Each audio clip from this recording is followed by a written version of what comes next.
Yeah, welcome back to Satisfactory. Here we are again. Last time we basically decorated this whole thing, and I'm not sure I'm quite done fiddling around with it yet.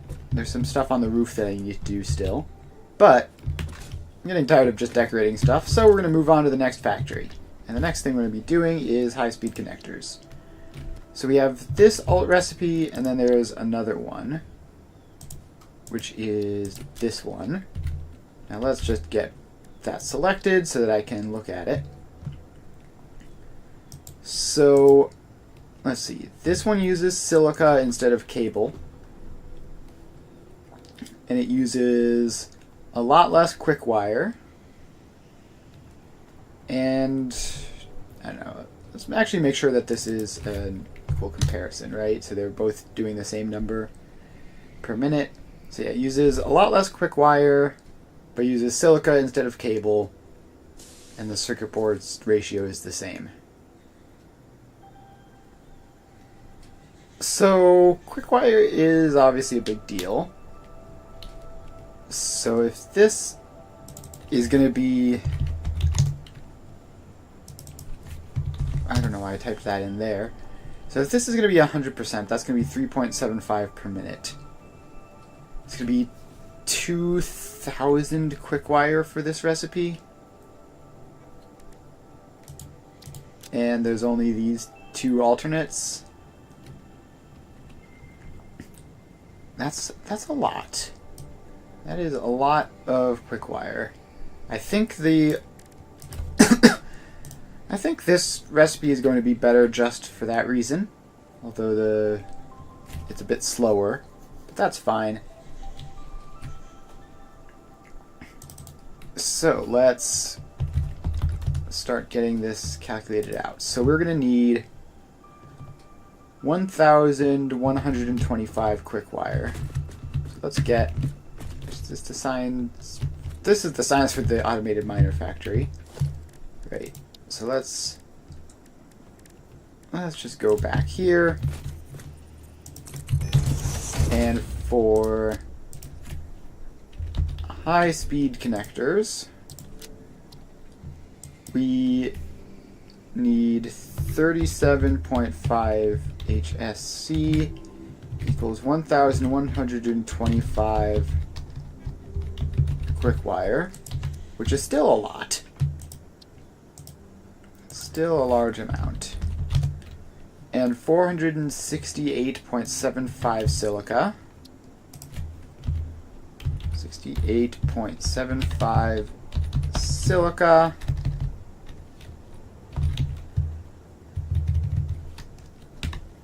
And then, what was the last thing?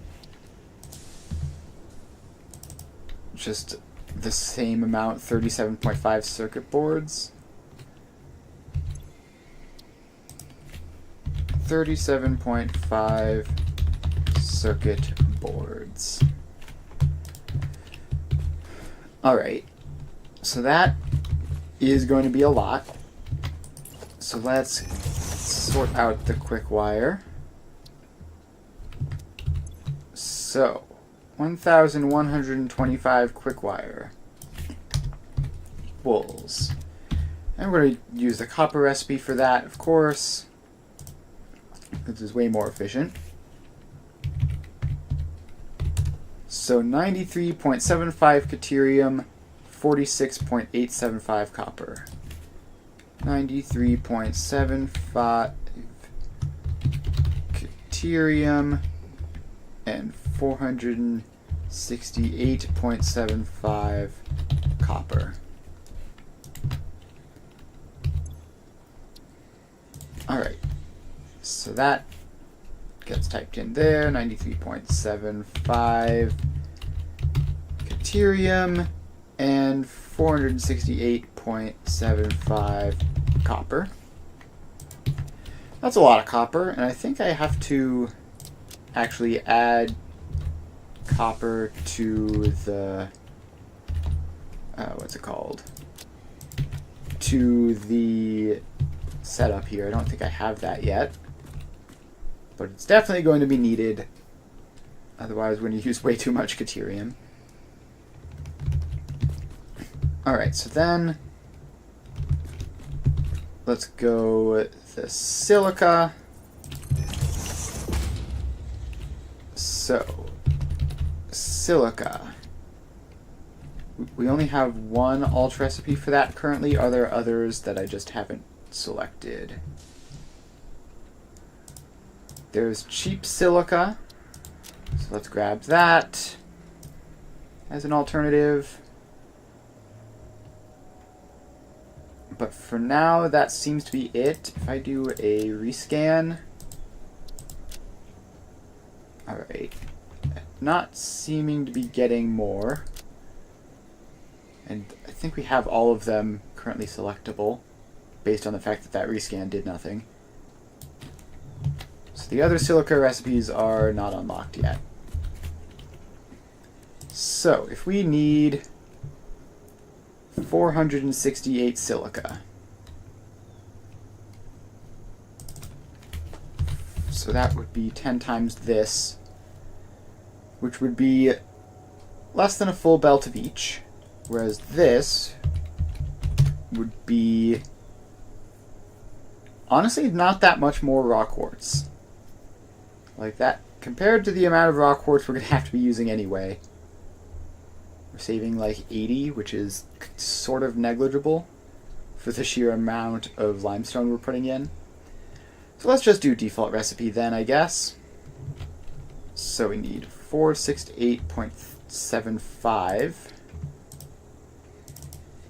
46.875 is 28.125 silica, which is 281.25 raw quartz. So let's just get that in real quick. 281.25 raw quartz equals 281.25 raw quartz. Easy peasy. And then we just have to put that in so that it's nice to sortable to look at. I don't know why I have two of these. That's fine though, I mean it's not breaking anything. Alright, so we have quick wire down to the ingots. We have silica down to the ore. Next we need to do circuit boards. 37.5 of them.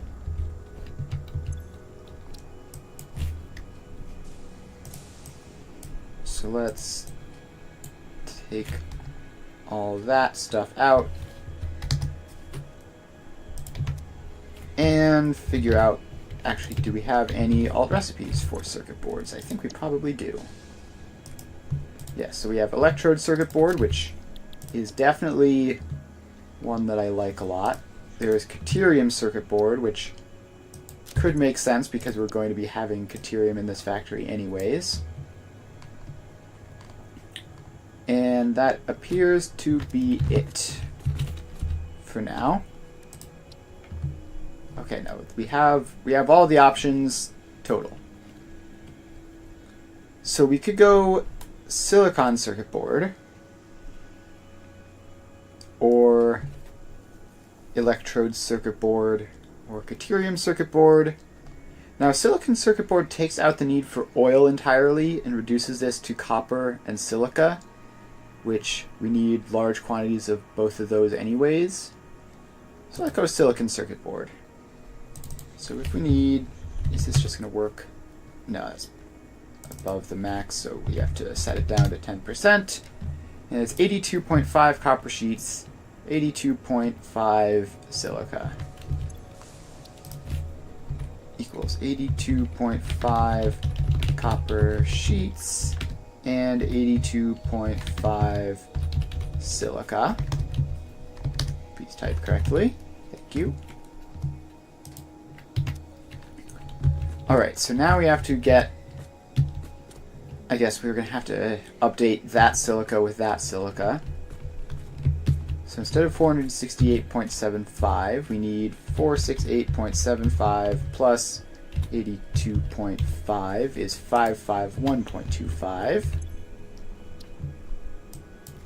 551.25 silica. And then let's count that as 330.75 raw quartz. Alright, 330.75. Easy enough. Alright, so then we need the copper sheets. So let's go here. And we're just going to use steamed sheets because we're probably going to need water for the deuterium and copper. So that's going to be just 1-to-1. So let's get another sign down. Copper sheets.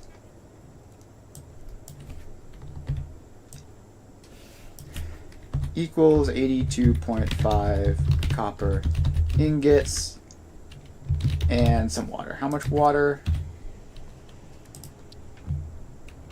Same amount of water. So 82.5 water. Alright. So then we just have to add up all of the copper ingots, which is 468.75 plus 82.5 is 551.25. That's actually the same amount as quartz, funnily enough. So 551.25 copper. So let's go there. 551.25 copper ingots equals. And let's see what recipes we have. We have pure copper, which is going to be 220.5 copper and 147 water. 220.5 copper, 147 water. Alright, so that is that, and then we just need the deuterium. So let's get another one of these in, and it's 93.75 deuterium. So that's 93.75 deuterium ingots. And pure deuterium is 2 and 2-to-1. So 93.75 times 2 is 187.5 of each. 187.5 deuterium and 187.5 water. Alright, and so we've sorted all of those. I think we are good to go here. So now we just have to type all of this into the notes so I can have it with me. And a lot of these are too big. So we need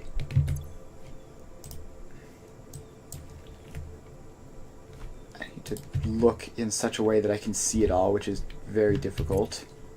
But like that mostly gets it. So we have 1125. That's actually right. 37.5 high-speed connectors equals 1125 quick wire. And we're not doing equals here. We're just doing a list of all the things we need. So 468.75. Wait, no. 551 silica total. 37.5 silica, 37.5 circuit boards, 330.75 raw quartz, and let's see, 82.5 copper sheets, and then can't quite see the copper sheets from over here. So let's walk over here. And then we need 551.25 copper ingots and 93.75 deuterium ingots,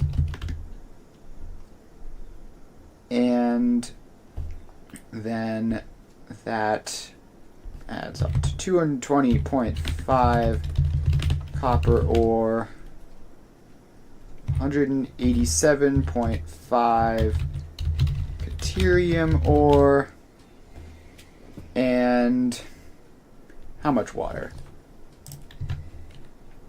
187.5 for the deuterium, another 147 for the copper, and another 82.5 for the sheets. So 187.5 plus 147 plus 82.5 equals 417 water. 417 water. Alright, notes have been constructed.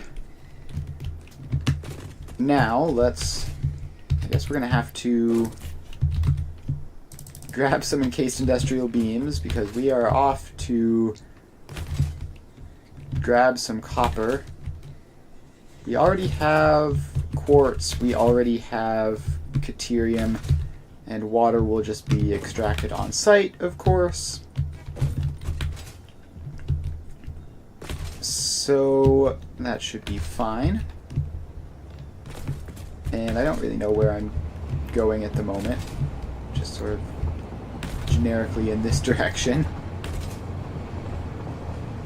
So we're going to need to find some copper and bring it over. So let's get over to the hub. Alright, now I'm roughly central. I should look up the interactive map and see where all the copper is. Resource nodes, copper ore, and the answer is sort of all over the place, but not hugely. There's a good patch right here in the middle of the map of like 3 pure nodes all next to each other. So that's tempting to go for. Sort of like north of the little waterfall-y thing. So like around there. I could just like mine it directly in based on where it is. Right, if I just head over here to the end of all of these lines, it's going to be right around here anyways, so I might just mine it in directly. Which would be a bit weird, but there's nothing saying that I can't do that if I want to. Alright, so let's head all the way over here, past the deuterium, past the quartz,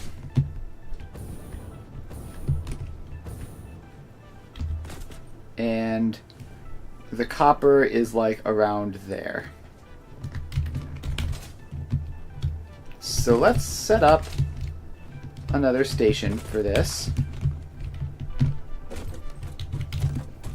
and just grab that copper.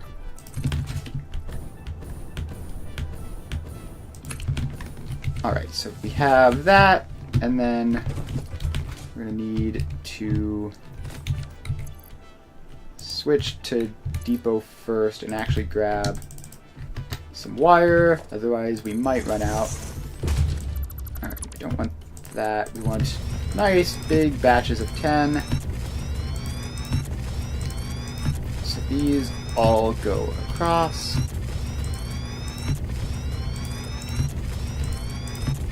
Like so. Alright, now we grab the train stations. We need to line these up with these ones so it's centered on this block here. Like that. And I believe we left 2 tiles of room, so that is the correct placement. And it goes in. Then we come over here, and this one is aligned on this one. And in it goes. Wait, no, that's too close. That's only 1 tile of space. Alright, so then we just nudge this back to there where it lines up.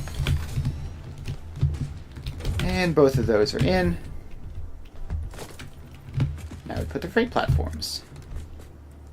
So we get 1, 2, 3, and we need to expand these out more. So back they go.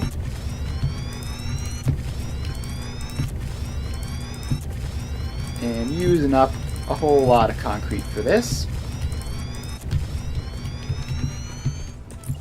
Alright. Then that's 4 and that's 5 freight platforms.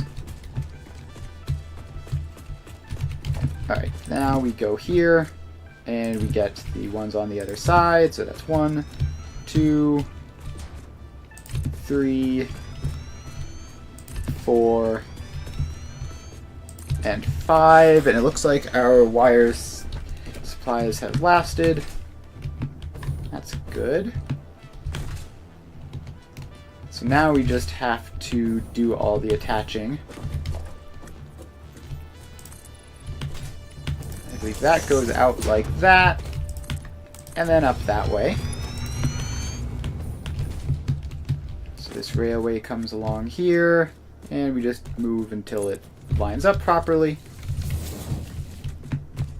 Alright, so that will be good. Now we just need to get the input side in, which I don't remember how long it is. I give it 4 tiles of space just to be extra sure. Alright, easy enough. So now we head back here and we go 1, 2, 3, 4 full tiles of space.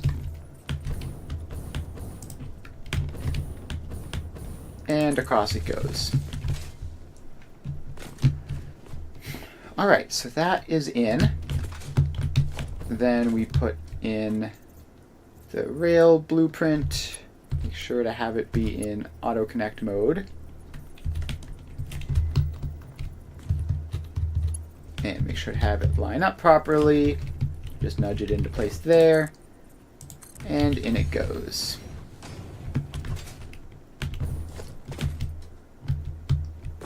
Then we get another one of those, I think. And then we have to get this one to come across to here. And give you one more, I think. Alright, so now we just fill this foundation in manually. And get the intersection in. So you curve around that way, and you curve around this way. Although we will need to place it from that side. Then this goes over here. And this one goes over there, just in case that ever has to be used, which I don't expect. But it's better to have it than not. Alright, so then we just need path signals pointing in. So we get a path signal there. We get a... Let's expand that just one more.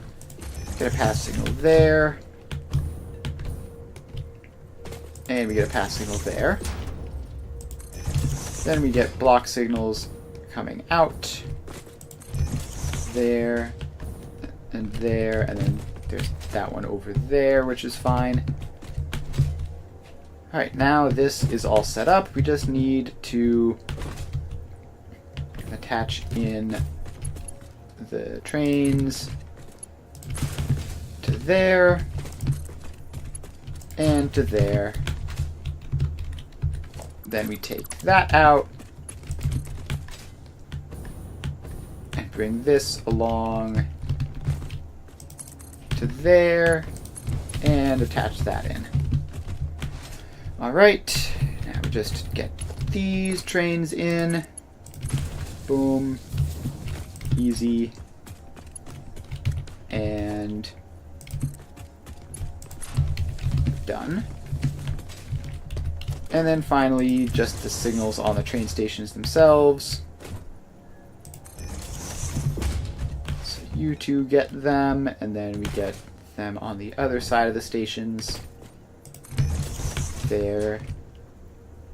And there. And now we just have to label these stations, which will be copper. Alright, so copper hub, and this one is labeled as copper distributor, which I think I need to set this one to unload. So let's just do that real quick. Get all these set across. And then that is all set up and ready to go. Now we need to actually get the resources, which I guess we are just going to drop down below here to grab them because they're very close. Let's grab more encased industrial beams because we're going to need 3 full-length belts for this.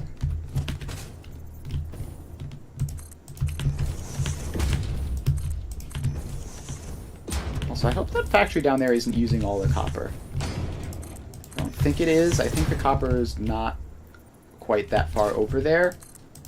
But if it is, that's going to be a bit of a problem.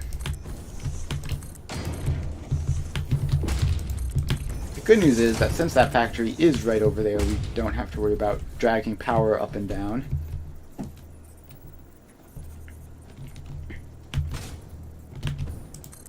Alright, so let's blow up some trees. Somehow it didn't get any there.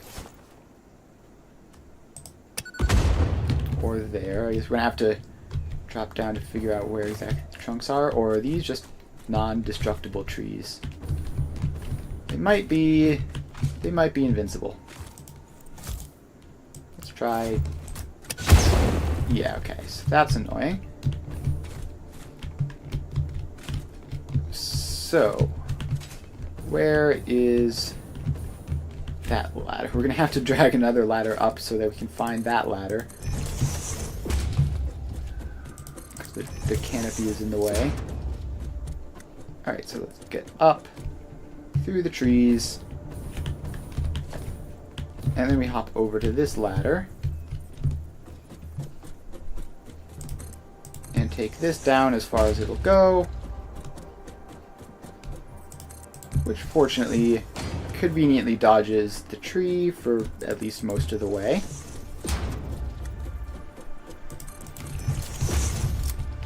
Alright, so now we're here. And we do have a belt of copper running over that way. But looks like the majority of it is not in use. Alright, so let's power that up. Oh, it only has to go up to 480 because I can't use belts fast enough. And then we can put one there to get this stuff. And look, that had even saved the instructions. Convenient. Alright, so then we power that one up. And we do a scan for the last bit of copper.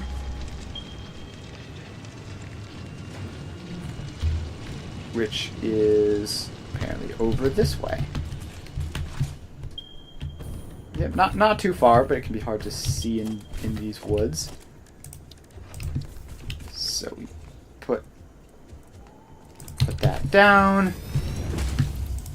Give it 2 of those.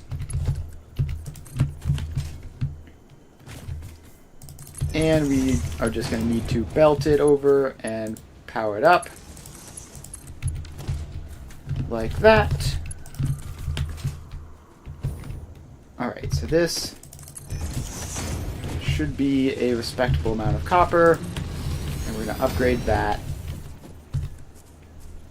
Give you a smart splitter once this random guy walks past. So, right is overflow.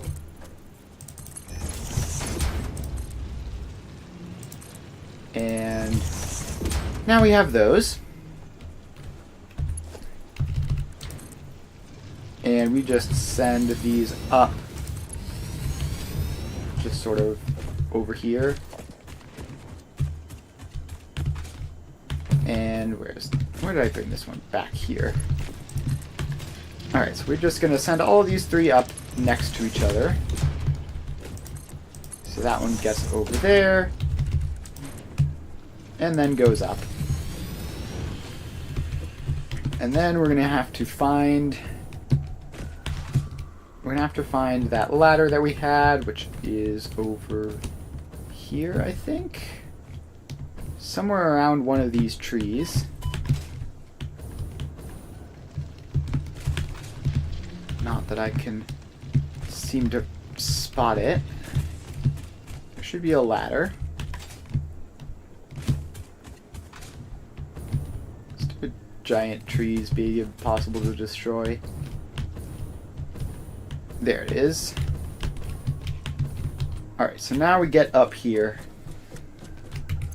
And what we need to do is we need to just bring the other side of the copper belts down from up there.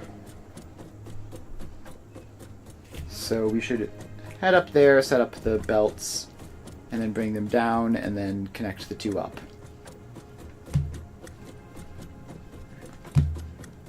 Alright, so climbing up this whole ladder. Up we go, up we go. Shouldn't need to climb up and down this ladder more than once more. We're gonna have to drop down with the lifts and then climb back up once that's done. But that should be it as far as giant ladder tracks for, hopefully for today. Alright, so now we're up here. So we need to set these guys up.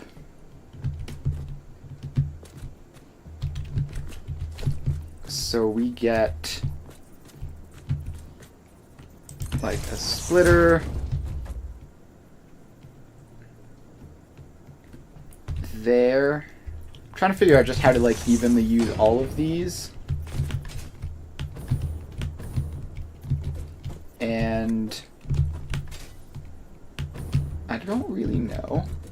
Then this one is going to get a splitter like that, I guess. And you're going to get a merger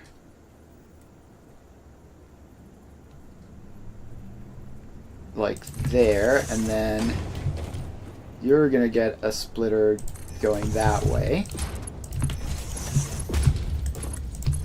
And then we just have to connect all of these belts up.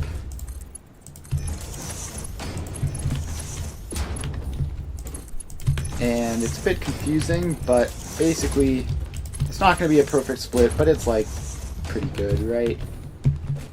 So then we put the floor holes there.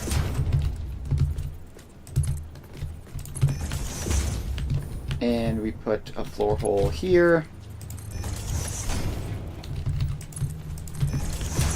And we put a floor hole here.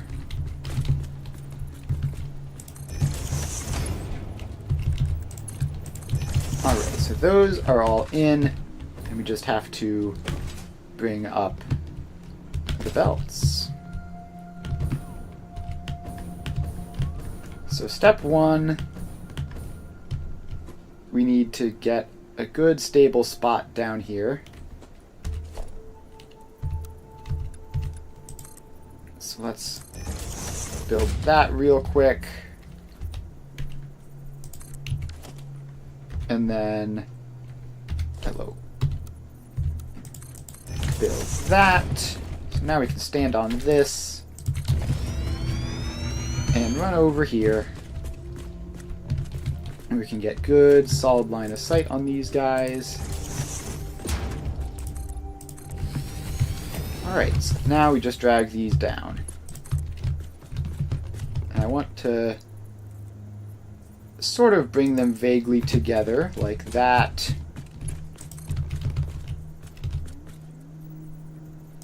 What does that think it's lining up with? Alright, so then those go down.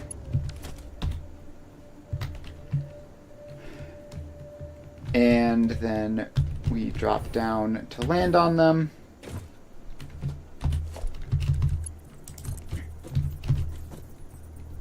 And they keep going down. Alright. Then another one. And another one. Alright, so actually that's the belts over there. So we need to try to get these sort of in that general direction. I mean, not that we're really going to be able to, but just send them vaguely over that way a little bit. These slight nudges are not useless. Alright, so then these go down.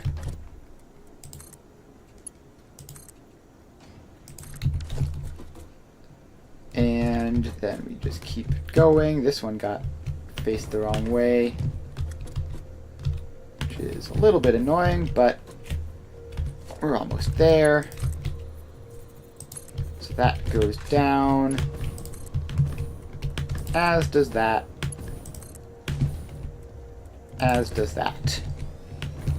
Right, now we're in the trees. Can I? Is this going to connect into anything? No, it's definitely not. So we're just going to have to continue sending these down as far as they'll go. And hopefully we'll be able to see them on this side of the tree line. Yeah, there we go. That one's a bit in the wilderness, but easily fixable.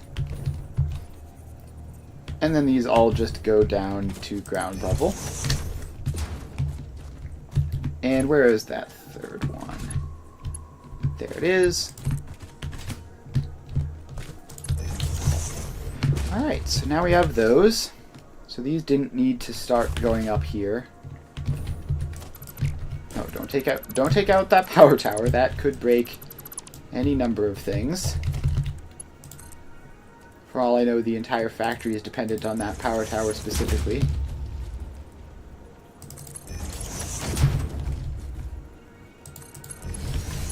Alright, so now these conveyors just go over that way.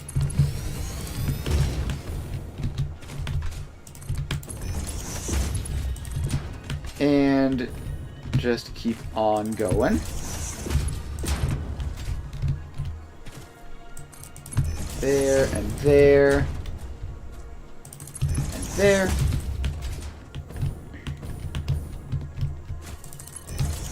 And now we go into the belts.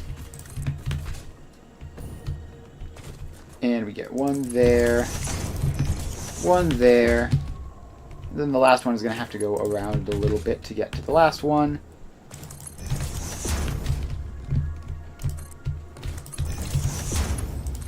And done. Alright. Mission accomplished. We have a whole lot of copper going up. And one of these is not quite a full belt. I don't know. I think that's the middle one. The other two are full. So that's good. Now we just have to find our ladder back up. And up we climb. Alright, so by the time we get up there, the copper should have made it up as well, and then we will have a functional copper supply. And then we can make the high-speed connectors. So up we go. And it's just gonna be a bit of a climb, as it usually is. Just climb in the ladder. So, let's see here. What's that weird glow on those blocks there? Is that just weird lighting shenanigans because some of those blocks are lower down than the others? Must be. Weird. Alright, we are all the way back up at the top now. So we can get around here. And yes. So that is successful. Now we just need to send them across to the other ones. That is the one that we actually grabbed these from. So we just go there and there. And the center one is probably going to be a little bit starved, but it's probably not going to be too bad. The side ones are definitely getting the most of the copper. Alright, so that is copper set up. And it's going to be remarkably quick over here since we don't have a multiple train set up. We just have this going in directly for now. Alright, so then we just need to pick out a spot and make the factory. So let's head out. I guess we can just build it over here. I mean, this is part of the train network. There's no reason we can't. And it just happens to be right here. So let's build that out and grab the railway blueprint, pop that in. Now we have to make the intersection. So that goes there. This goes... Apparently that's too sharp. But that's good. So we're in, and now we've broken this a little bit. That's fine. We will fix it in a moment. In the meantime, let's just get these in. And now this block signal needs to become a path signal and get moved back there a little bit. Then that block signal, which is the nearest one over here, becomes a path signal. And we get a path signal there. And a block signal there. And we should be all set. Alright, so now we have this. We need to get... Well, we need copper ore, we need caterium ore, we need quartz, and I think we technically need water just for pump-related reasons. We're not actually going to use any water from the water station, but it'll be much easier to have it than not. Alright, so let's get some space in for all of these stations.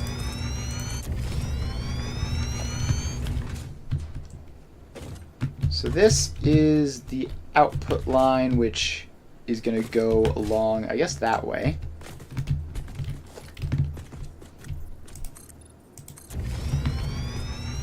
So this is going to curve along this way and then connect up to all of the trains when I'm done with them.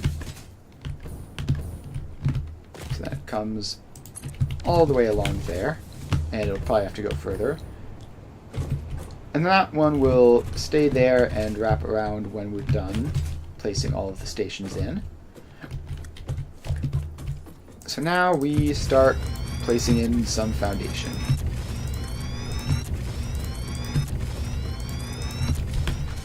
Let's get all of those in. And we're going to need even more space for this. So we're going to need 4 train stations, which is quite a lot.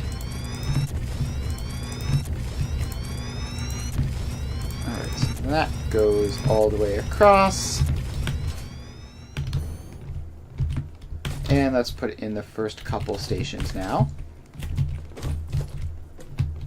So I believe a 2-tile gap is enough.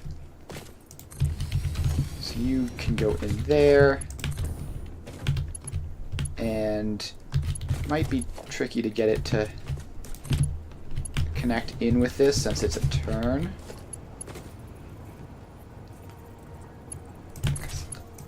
Okay, no, please don't do that. Please just connect in normally. Like that. There we go. So that is just to confirm that that is enough space. Now we need to get the rest of these stations in. So this one we're going to leave with a solid bit of room there. Just give it 1 tile. Then number 3 also lines up there. And then also gets 1 tile of space. And then we need to put in space for number 4. So let's just send that out a whole ways. This uses so much concrete. And also wire, actually. Yeah, our wire situation is not incredible. We're probably going to run out trying to build this, but we'll do what we can, at least to start. Alright, so then this gets plenty of space there.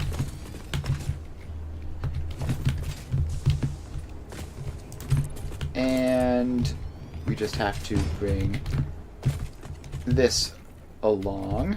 This is going to need to be just a little bit longer, like there. So then we send that out all the way over there.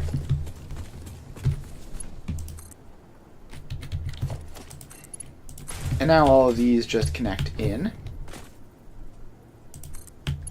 So there, there, and one more. Let's see, how do we get this to line up properly? there. Alright, so now we just have to label these. So this is HSC copper. This is HSC quartz. This is... oh, that's the same one. Haven't gone far enough. This is HSC Caterium. And this is HSC water.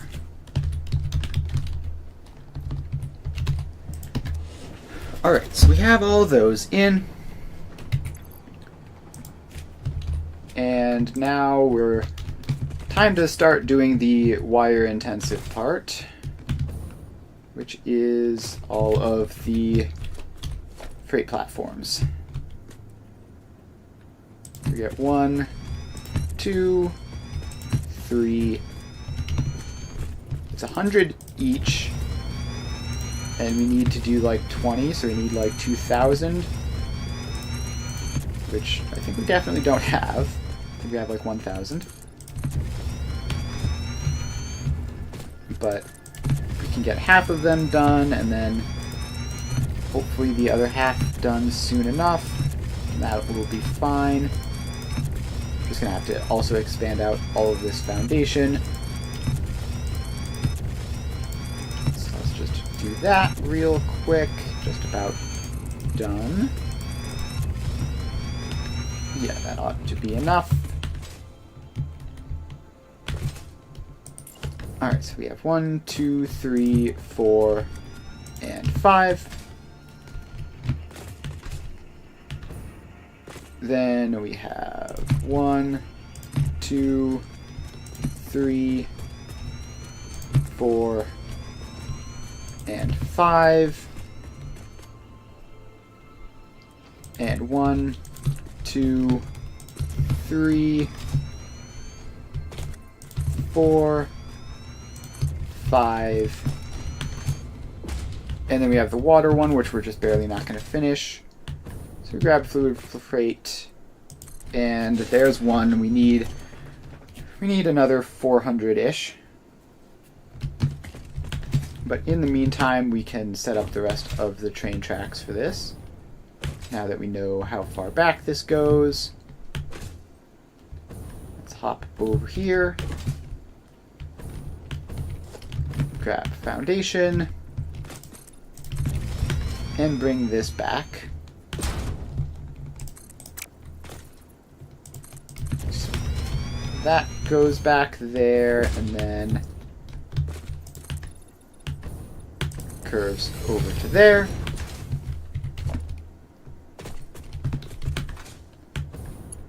Then our railway can come up this way. And curve around. That's too sharp, apparently. Curve around to there, and still plenty of room.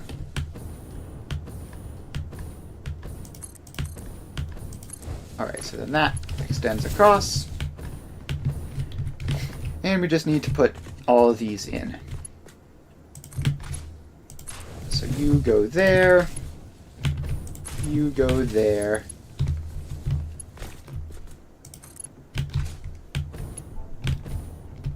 You go into there. And then we need to put the fluid freight platform in before we can get any more of that.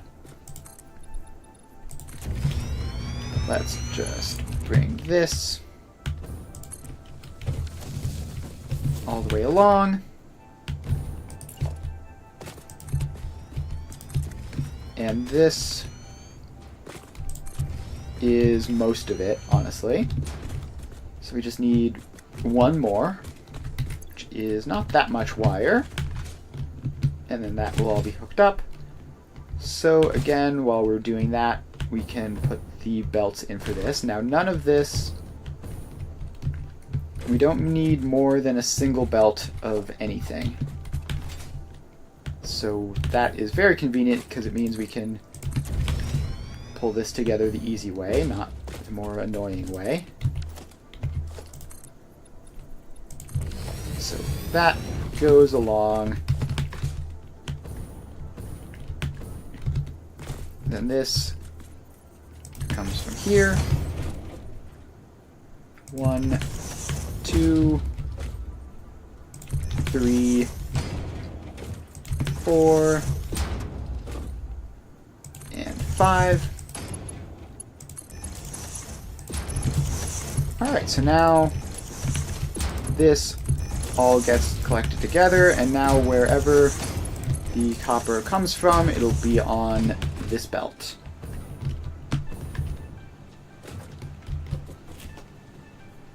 Alright, then we need to hop over here and do the same thing for the quartz. Bit of a more cramped space in here. That's fine, we just gotta be a little bit compact. We left this space for exactly this reason.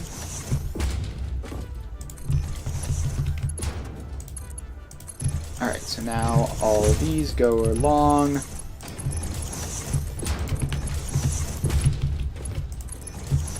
And a little more to go.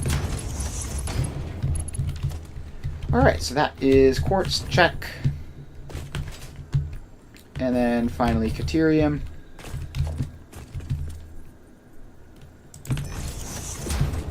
So let's grab all of these. Put the mergers in. And we should have enough wire by the time we're done with this to go over and finish up the water one. And then we're just going to have to put the trains in. Alright, so that is all connected up. Now we go over here, grab the last one of those, and we just put a pipeline along, same way as we did for all of the rest of them. Pipeline goes along. It's going to have to stop briefly because it's not long enough, and then go along there. Alright, now we get all these junctions in.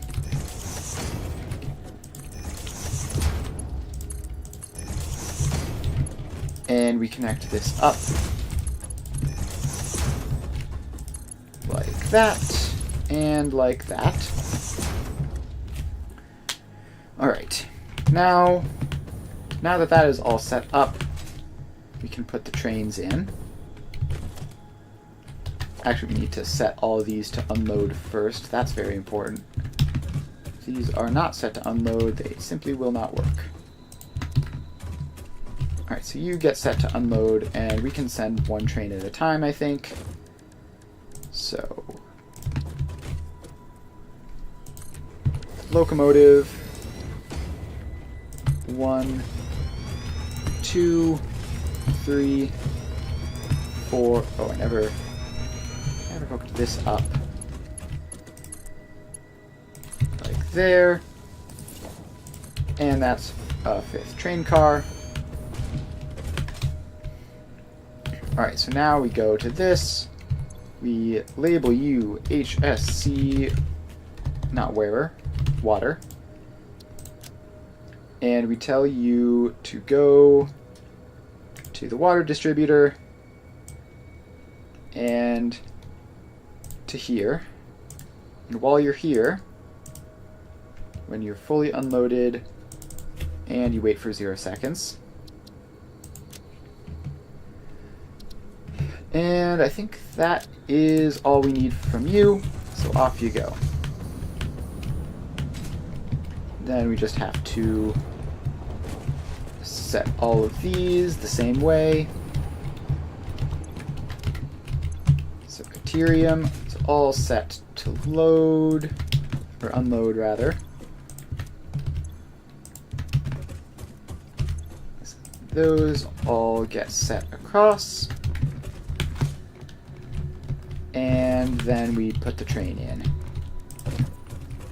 So the train with 1, 2, 3, 4, 5 cars.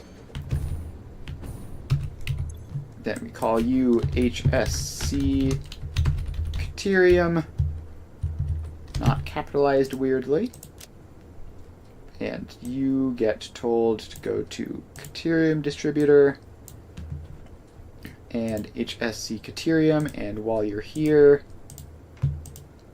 to wait to be fully unloaded before you leave.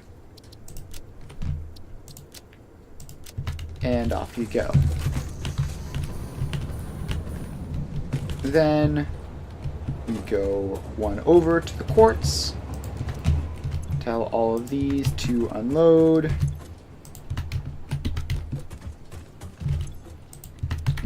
And unload. And now we put the train in.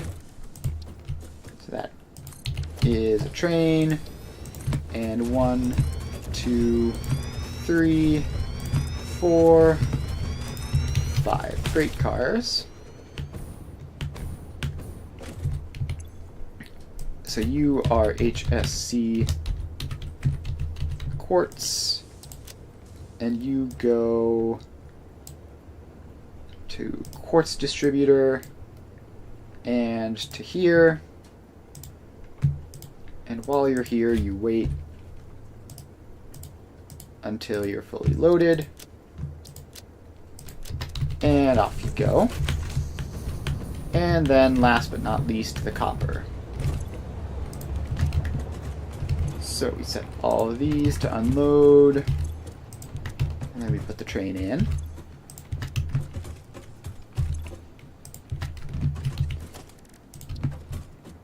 Alright, train with 1, 2, 3. That didn't get properly connected in, did it? No, it didn't.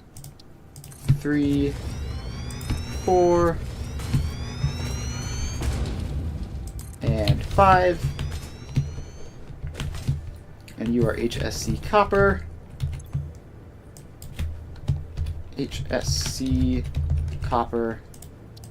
Edit timetable to go to Copper Distributor and HSC Copper, and then while you're here, to be fully unloaded before setting off.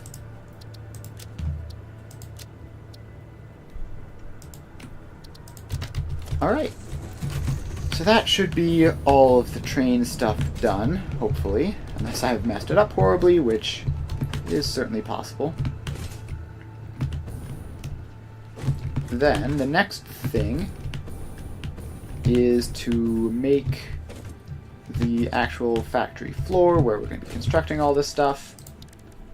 So go to walls, and up you go. Is this high enough? No, we need one more. Also, you seem to have come back without any water, I happened to notice. Why did that happen? We'll see if it happens again, and then we might have made a mistake. Alright, so you get to go up one higher. And now we get to place the foundation in.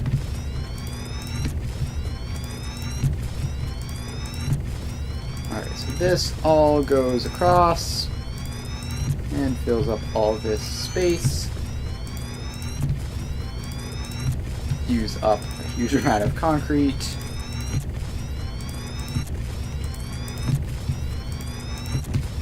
Making a giant factory floor, which hopefully will be approximately big enough for all the stuff we need to do.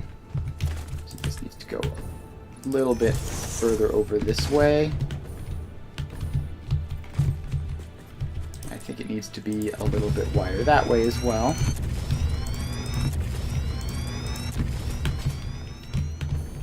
So that should be good once we get all the resources up onto it. So then that just goes across there. And done.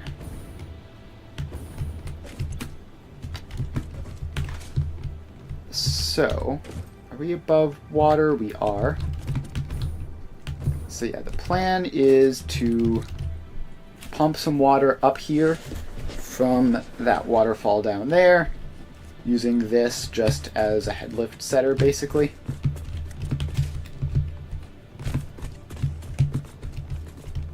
So that's gonna take a lot of work.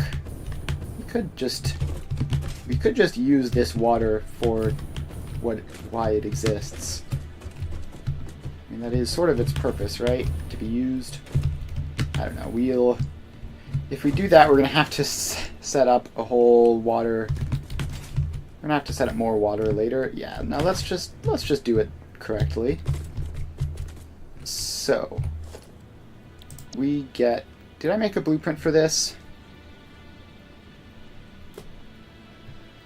Did I make a blueprint for this? Did this have pipes on it? No, it did not. Alright, well, if I don't have a blueprint for it, I'll just have to do it manually. So we go down here. Actually, no, the blueprint I have is still better than nothing. Where was that? Train ladder. I don't know why I called it that. Which side is it supposed to be facing? Like that, I think. Alright, so then that can just go down a whole bunch. And now we have this convenient wall, which we can put a pipe on. 2 pipes, actually. So this gets 2 pipes going down. Like so. And one of them connects into that. Also, other resources are starting to show up. That's always a good sign. So, now we just need to bring these 2 pipes all the way down. And it would be real convenient if we just found some power down there instead of having to go all the way back up for it.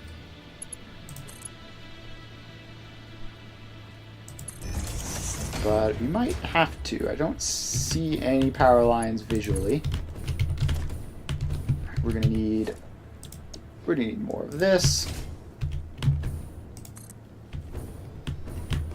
So this just keeps on going down.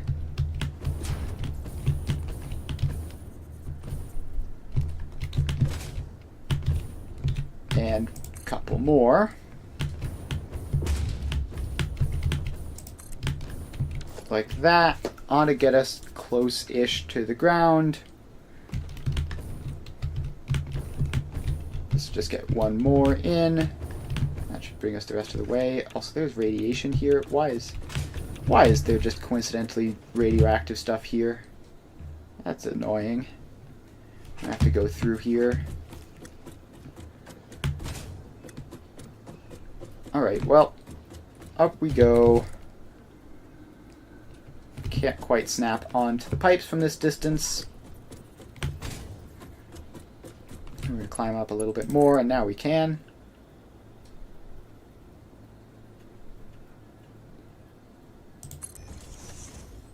So you can come down, as can you. Like that.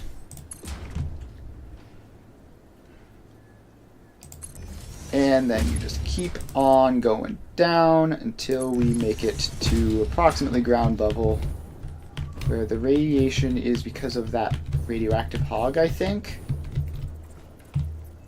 So we should be able to manage that just by not getting too close to him. So our pipes come down.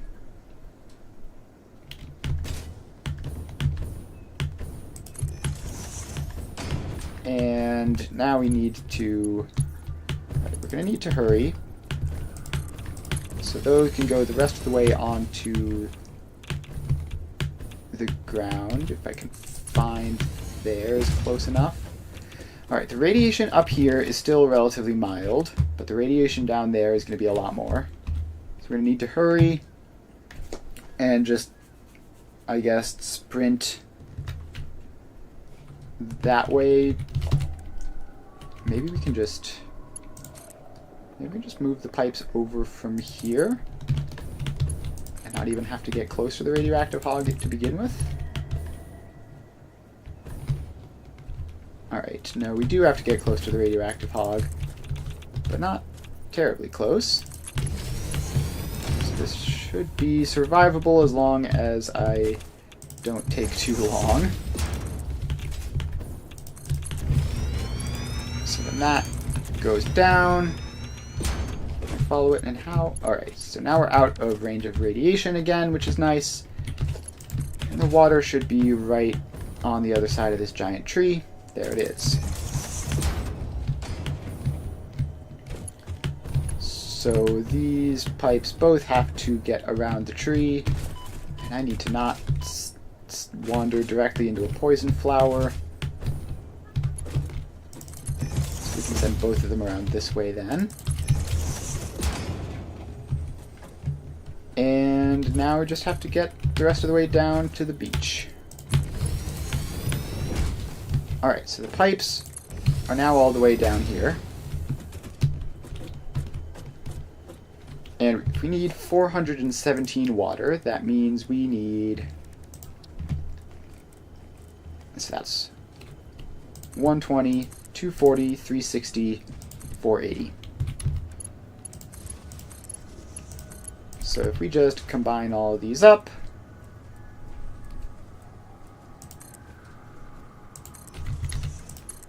and like that, and then we just need to combine them up to both of these, and then this gets a valve pointing that way, but running at 0. I think that works. I might have to put it further down. I don't actually know like the exact details of this trick. I just know that something like this works. Where's my mouse cursor? There it is.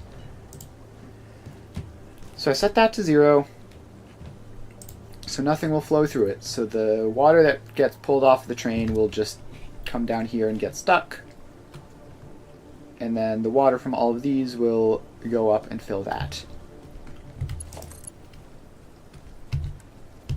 Alright, so let's get a power pole in and connect all of these water extractors up. Alright, so that is that. Then we just need to bring this power pole back up along our ladder wall thing and connect it up, unless we happen to see another power pole around here, which we don't.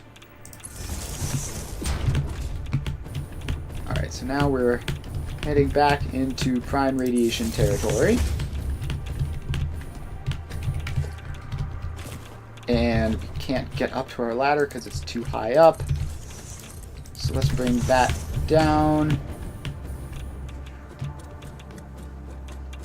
And then we climb. We keep climbing. Where's that power pole? There it is.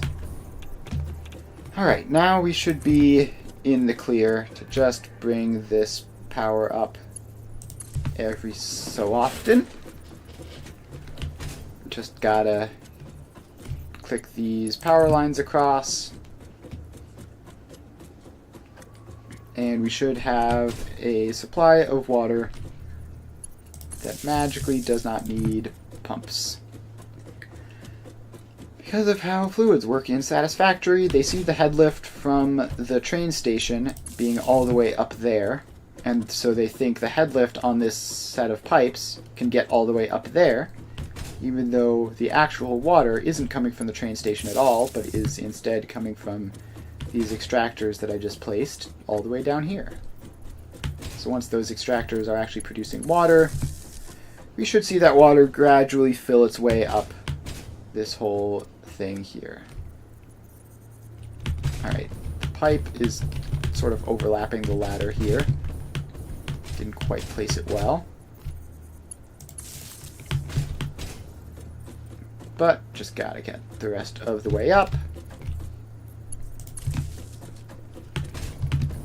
And there we go. So now we bring that across and power that up.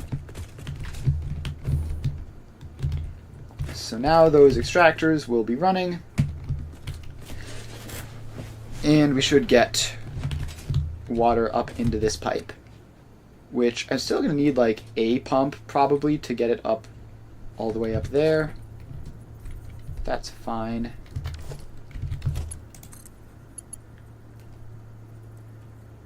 Alright, so that goes up there. That goes up there. And we're going to put a pump there for it. And power it up. If I really wanted to avoid pumps completely, I could have placed the train station on the same level that I'm planning to build the factory, but I prefer to build my factories directly above my train stations when possible. Obviously to the extent that they'll fit up there. Alright, so then this just goes up, and I'm going to want to stick it through a floor hole just because I think floor holes look better than pipes just sticking through the foundation. So you get a floor hole there. I'm in the wrong hotbar for this.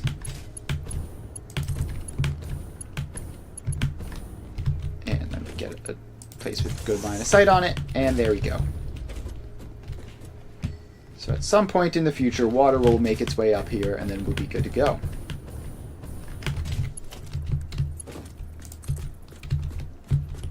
Alright, so that is water up onto the foundation. Then we just need to grab the rest of this stuff. So this one goes up here, and the floor hole goes in there, and there we go. Then we get this one, quartz, which we send up there, and then the floor hole goes in, and it attaches down, and then one more to go for the copper, which goes up there and into a floor hole, and done. Alright, so that is that.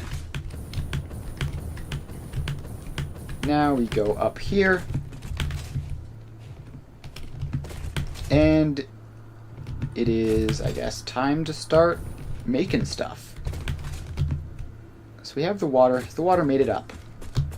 It has. Fantastic. Good to see it working. So, step one is going to be making the ingots. So we need to make a whole bunch of copper and caterium ingots. So, let's first get these belts up here just so I can remember which one is which. Because I have terrible memory for that sort of thing. Better to just be able to see it.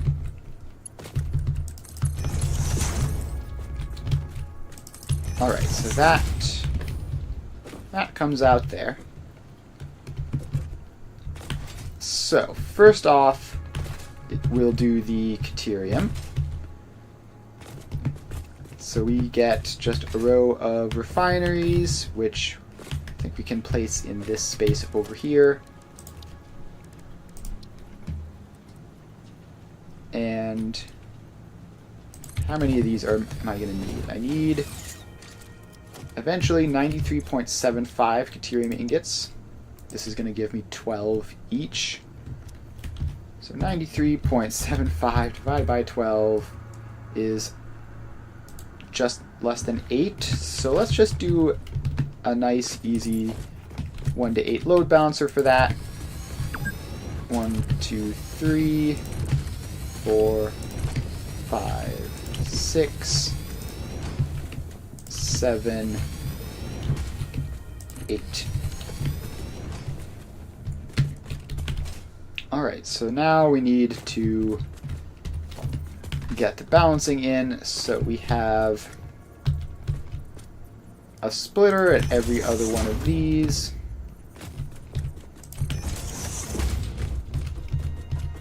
And that one, and that one. So then these go like that. And it's 24 for each of the machines, so Mark 1 belts are enough. So all of these go across like that. Then we get a splitter in for every one of these. So it goes there, and then skip one, and there. So these two are 48, which means that those belts can be Mark 1 still. Like that. And then finally we have the main splitter, which how much Caterium is this total? 180 some. So these can be Mark 3. I think technically they can be Mark 2, but there's no harm using Mark 3 instead. And then that gets attached up. Alright, so that is the Caterium sorted, and we just need to put the water into all of this. So let's go along here.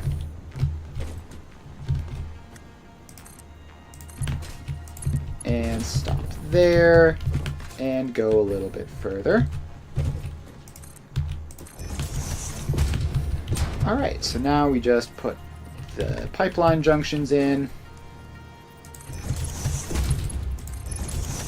and attach all of the water up.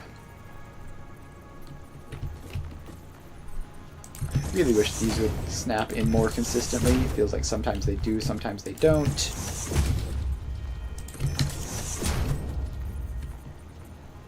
Alright, so these are all in. And now we connect these pipes down.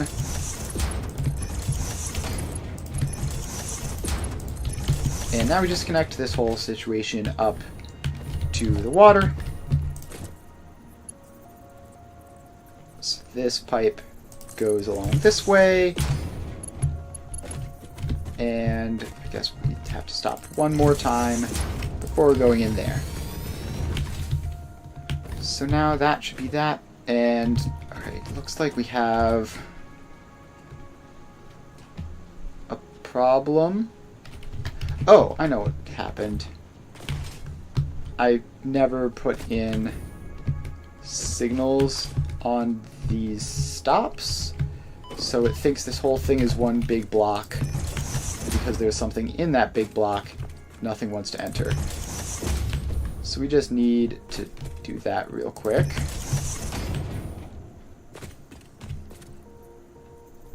And those. And then we need to head back and put these in. So there. And there. And there. And there. So that should resolve that problem, and all of these trains should be coming on in now. I don't know why you're empty. I mean, you definitely brought in water at least once. Right? Am I crazy, or... Yeah, I mean, you definitely brought in water at some point. I guess you're not going to do it now, but whatever. Good enough. So yeah, now that once each one is in its station, the next one can fill in. And that should be fine. Alright, so in the meantime, Caterium done. And we're just going to need to set these to the right ratio. So instead of 12, it is 93.75 divided by 8, which is slightly less than 12. So we do the old copy-paste. And we just bring that along there. And I guess we can merge all this up into one big belt with all the Caterium, so we don't have to worry about the weird ratios.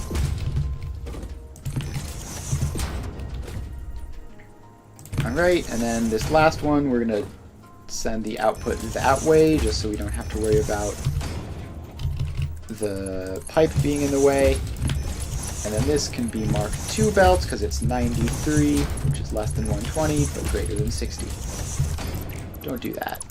Just go in the normal input, please.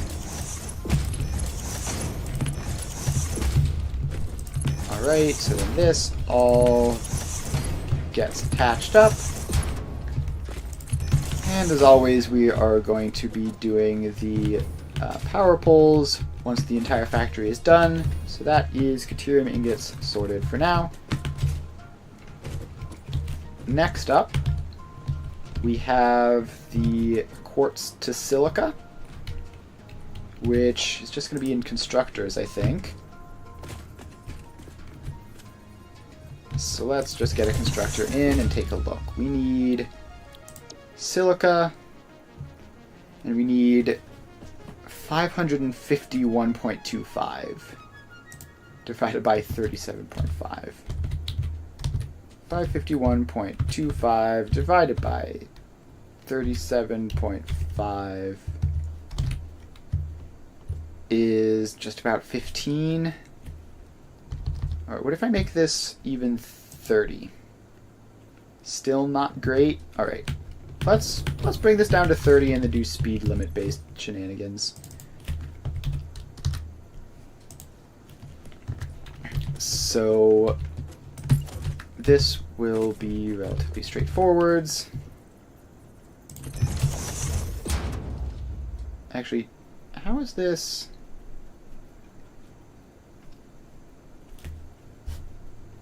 Oh, that's output. I was looking at input. Yeah, so the output there isn't going to work for 30. We're going to need to get this so that the input is 20 in order for the numbers to work neatly for this. So, 20 over 22.5 times 30... 37.5, I think that's how you do it. Yes. And it's 33.333 each. Alright, that's fine. So then we just get 3 of those, adds up to 60. And we're just going to need to put in a whole lot of these. So that is 200 output. That is 300 output. And let's see here. I guess there's no reason we can't go this way as well. So that is going to be 400 output once we expand this out.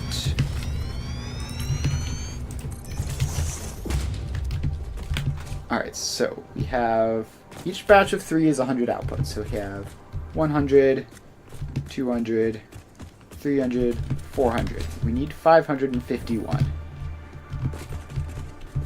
So let's go up to 500 and then a little past it. And then we're going to have to do the speed balancing, which I don't think I've ever done starting from the middle, but it should still be fine. I think we just need to do the split at the right spot. So this is 60 input, this is 120 input. So we send a Mark II belt down that way, it'll work. If we wanted to do more, we'd have to do something more complicated. Alright, so yeah, let's just go with... Actually, probably don't need to do exactly speed balancing on this side then, if it's just going to be this simple. So that... and that is 120 input. So if we have our splitter here, which gives 120 input that way, and I guess is a smart splitter, so center any right overflow. Yeah, so it would be something like that. And in there. Oh wait, no, this is obviously incorrect. I need to send this slightly differently, because this needs to just be a regular splitter to get to over there. The smart splitter has to be this one, which sends 120 there, and get rid of that conveyor pole. The rest of it over that way. Right is overflow.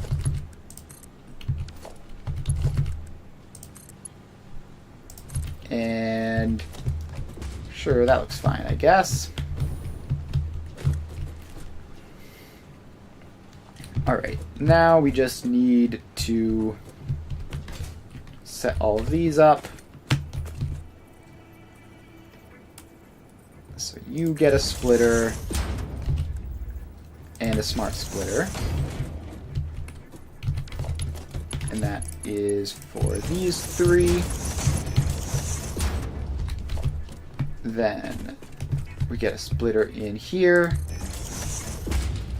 and a smart splitter, and that is for these 3. And let's make sure to get the Mark I belts in here as well.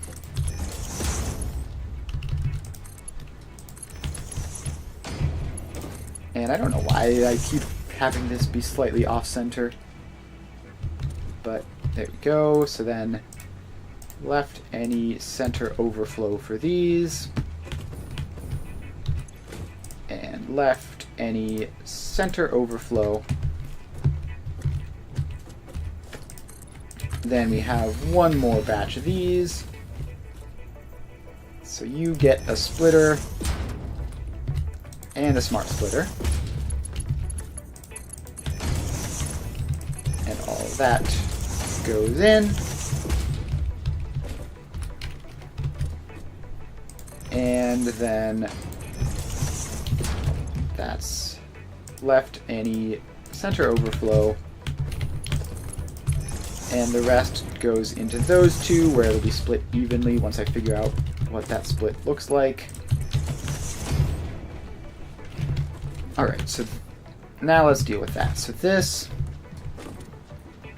is 500 output, right? 1, 2, 3, 4, 5, and each of these batches of 3 is 100. So we have 51.25 left, so this is just 51.25 divided by 2, which is 25.625 apparently. Cool. So now we just combine those up so that these are both the same, and that should be all of the silica that we need.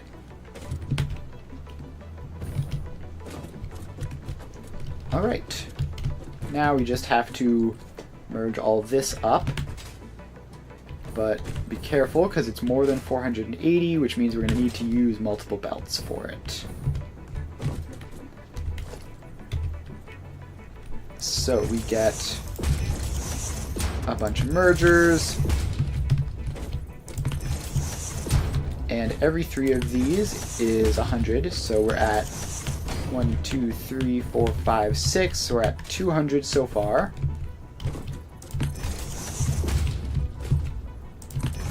This brings us to 300 and 400. Alright, now I think I'm going to just make this a belt of 400 and the other one a belt of 151-ish, just so that we don't have to worry about getting so very close to the maximum belt limit and having any accidents that way. So we're just going to drag all these across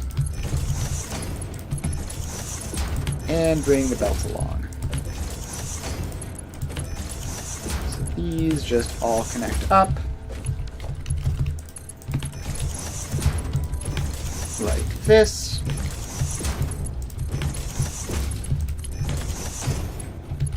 Okay, and then this last one, I think we need to actually point out like that, just so that we don't accidentally connect it up. So that is a belt of 400, and I'll probably remember, but I should just label this silica 400. There we go. Then we just combine the rest of these up into the other belt. And we're unfortunately almost certainly not going to be able to just use these 2 belts independently. We're going to have to probably pull from both of them at various points, but that's fine. We'll just have to deal with that when it comes to it. And it shouldn't be too hard, honestly. Just some nice fancy priority merger stuff should be all we need to do to solve that problem. Alright, and then that is the remainder of the silica. Alright, so Caterium ingots check. Silica check. Next up, we have copper. So we need to turn the copper ore into copper ingots and some of it into copper sheets in a later step. Let's just get the ingots done first. So, get a refinery in, and I should be able to push this up close-ish to there, but not too close. Rashed, thank you for the follow. I appreciate that. Alright, so let's get the copper. Pure copper ingots. Thank you. It's good to hear. Alright, so how much of this do we need? We need 551.25 copper ingots. So the copper is used in batches of 15, so we can just pretty naturally speed balance that. 1, 2, 3, and 4 is a batch of 60. And we just have to do a couple of those, right? Because we need 220 total, so 4 of those and the last one won't be full. So that's 1, 2, 3. Can we go a little bit further up here? We could, but we're not going to want to go so far up that we get close to the edge. So let's expand back this way. That's 8 of these total, right? 1, 2, 3, 4, 5, 6, 7, 8. Yep. So then we can expand the foundation over this way.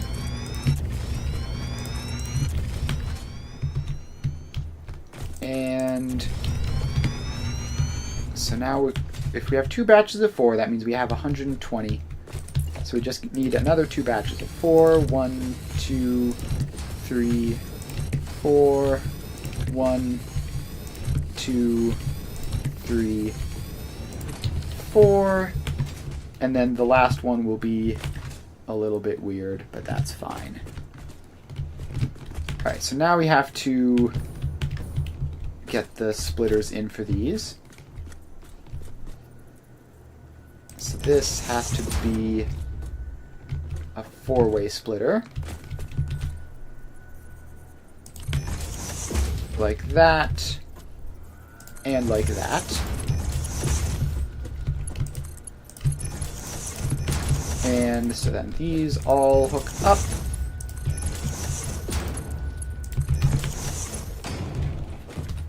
And then we have the smart splitter back here, which is 60. Alright, then we need to do another one of those types of setups here. So we have... Actually trying to figure out how to make this line up properly so that we don't have problems with the copper output being there specifically. And I think this might be fine, but it also might not be. We might need to shift some things around a little bit. So we get all those in. And then we get a smart splitter. Oh wait, no, this has to be a regular splitter there, which goes to there and into there. And then we need a smart splitter feeding it and feeding over to there as well. Although, let's see, this is going to be... Yeah, this is going to be 120 again. So what we need to do is get that smart splitter, feed it into there on a Mark II belt, and go left overflow to pull the rest of that out. So then that can go into there, and it should all distribute out nicely. And then we have this belt, which we can send around over this way to grab these ones. So we have another batch of 4, and then immediately into the weird one. So this and that one get splitters, and we don't want that to be on default because we do want some space for the pipes to go in as well. That's something to keep in mind.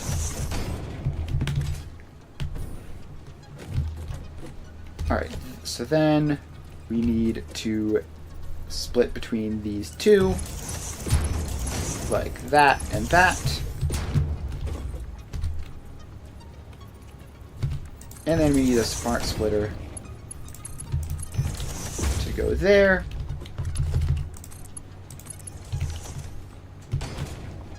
And left any center overflow. And now we just have to deal with these last four, which are going to be mostly the same, except they're going to have different numbers. Alright, now we don't get one of these on every single one, we get one of these on every other. So that goes away, and that goes away. Then these all get connected up. And then we get a splitter that goes between those two. And finally we just take this belt back to here, hook that up, and should be all good. Now we just need to figure out the ratios. So this is 60, 80, or 60, 120, 180. So we need, what, 40.5 between these three, and that's input side. No idea how much this is output side. So 40.5 divided by 4, I guess. Start there. Divided by 4 is 10.125. So this is 10.125 over 15 times 37.5 is, yeah, so that's correct. Just barely, no, it should be just barely more than 10, right? Because we're trying to get to 40.5.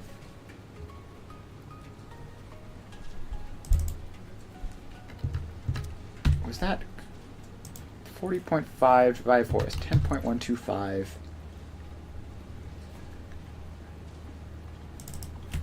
10.125 divided by 15 times 37.5. Oh, we're running out of space in the box. So we're going to need to simplify some.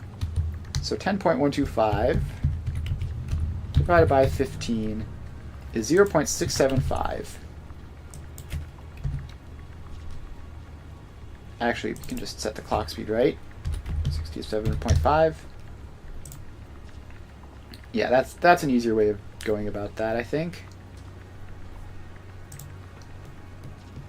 Yep, alright, cool. Just had to do the math there, and that all checks out. So now we just give that to these four, and should be done. Now we just have to bring the water here and collect all the deuterium up. So, step 1, get the water pipes in.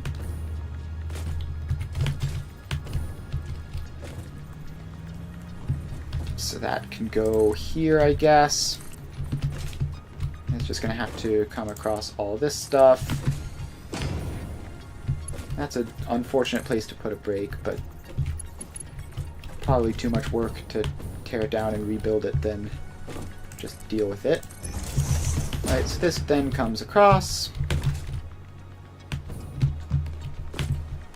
And that's too far.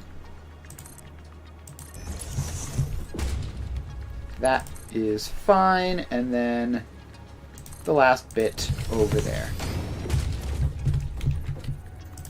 Alright, now hopefully all of these pipeline junctions will just snap in and I won't have to worry about fiddling with them, because like that one. This is going to take some time otherwise. Alright, looks like Looks like most of them are snapping in at least. Most, but not all. Alright, a couple more.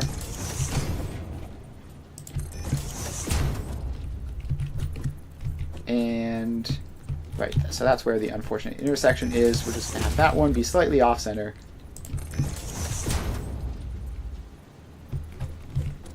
And the rest of these just go in. And now the pipes go down. Alright, just make sure we're getting a pipe into every single one of these. So, because I may have missed something. So there we go. And keep on placing.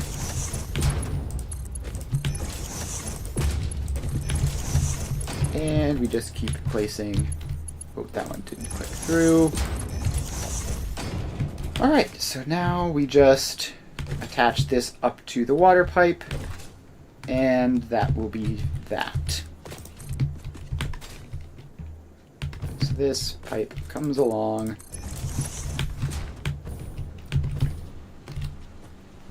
And need to be a bit careful of not getting in the way of anything. But this can just come along there.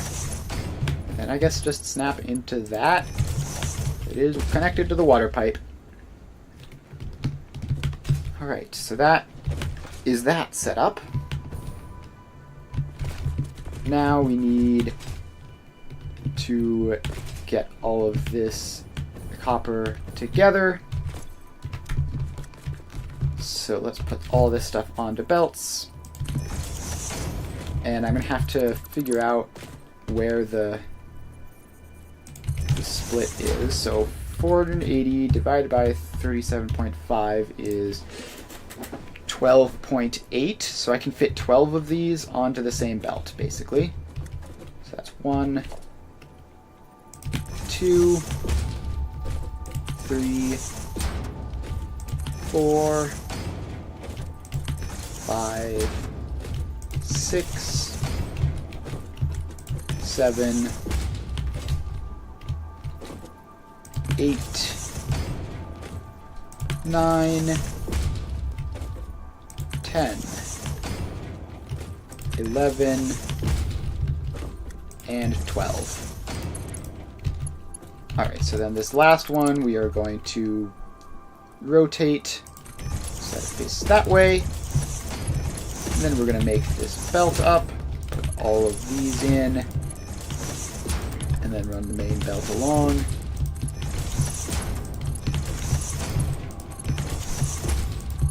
Great. And now the main belt gets run along. So it just goes through all of these mergers until we have slightly less than 480 on a belt.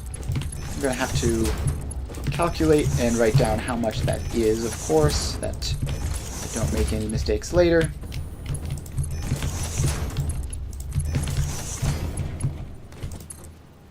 Alright, so this is 37.5 times 12 is 450. Alright, it's a nice round number. So let's get... This is copper ingots, and it is 450. Alright, then the remaining stuff can just merge up along this way. And then we're going to have to set the ratios for these last couple.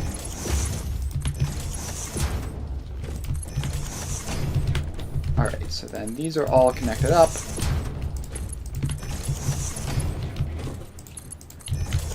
And that is that.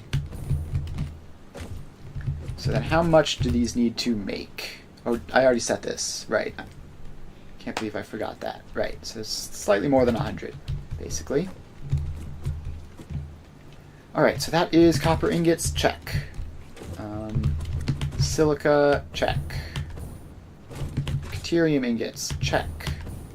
So that's the first round of production for all of this.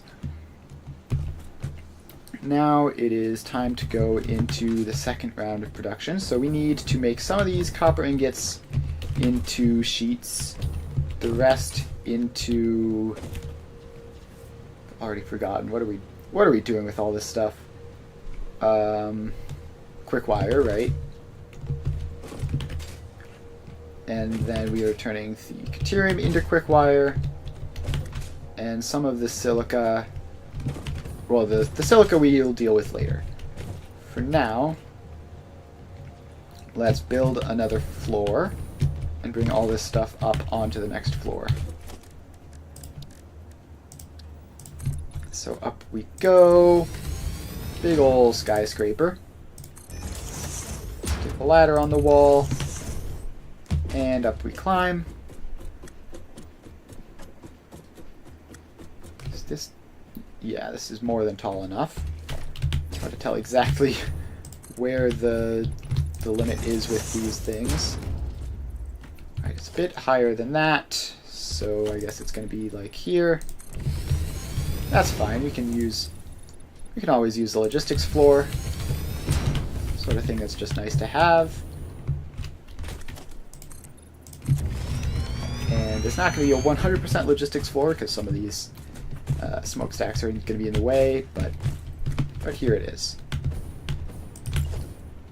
And then we're going to need another wall going up with the actual ladder, because we sort of covered over that one. Alright, so now I guess if we have a logistics floor, we can head up here and figure out how all this stuff needs to be split. So we're just going to set this floor up, just assuming everything is split properly, and then we'll do that on the logistics floor. So we need to make some copper sheets, 82.5. Actually, we need water for that. Is the water going to be able to make it up here on the pump? Hopefully. Hopefully it will. And if it can't, then we'll just have to add another pump. Which is fine. We've saved a lot of power by being efficient with pumps already in this factory, so we can afford to wait a little bit.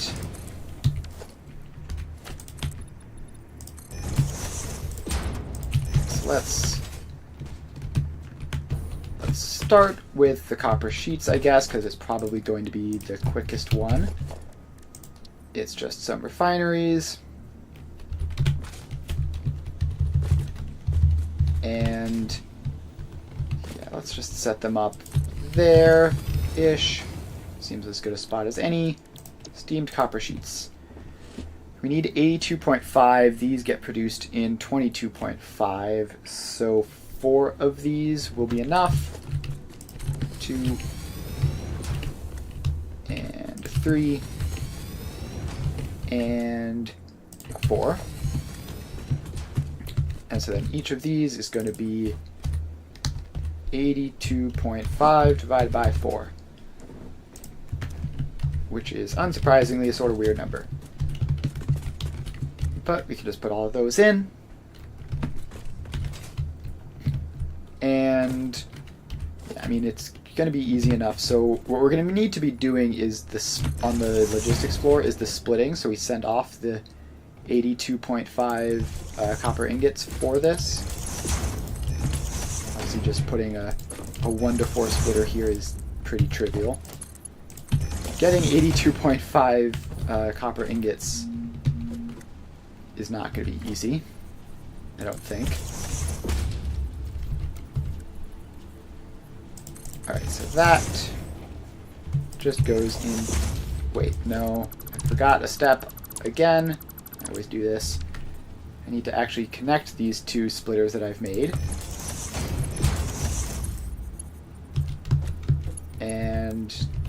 some reason, straight belt mode really, really hates cooperating sometimes.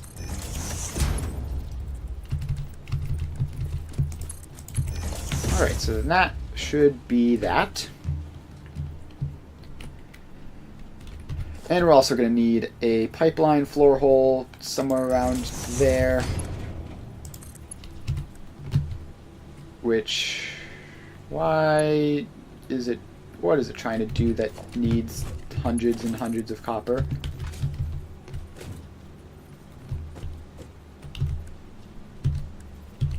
Alright, well I don't know what that's about, but this is actually kind of an annoying spot for the floor hole. I think we need it to be, let's put it back there.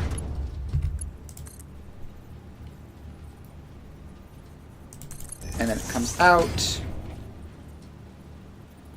And we need it to get up like pretty fast, like there. And then it comes along this line. And that should be enough. Oh. Need to stop accidentally hitting that button that starts up the console commands or whatever that is. Alright, so now all this just goes down. And this is copper sheets set up and producing. So, then the next thing we need to do is the copper and the deuterium combined together to make quick wire, which is, I believe, going to just require a preposterous number of assemblers. Like, absolutely millions of them. So let's figure that out. We need more than 1,000 quick wire. So let's go. Fused quick wire, 90 apiece. 90 apiece, so 1,125 divided by 90 is 12.5. Alright, that's better than I was expecting. It's a lot better than I was expecting. It's still a lot. And it's also not exactly a convenient number for splitting purposes. So what would be a convenient number for splitting purposes? I guess we have to get to a nice round number. So 16. 16 would be good.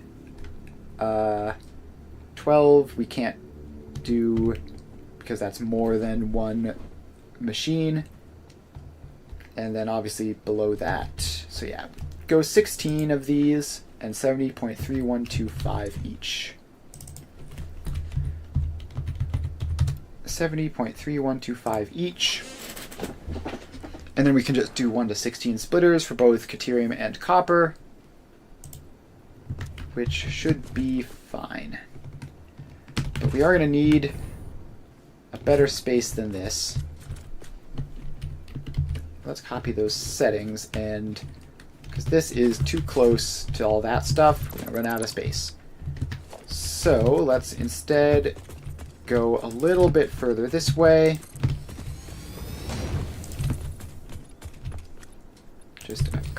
Just a little bit more. And then the assemblers go in here. Now we can just expand that way indefinitely. 1, 2, 3, 4. And we expand these foundations out.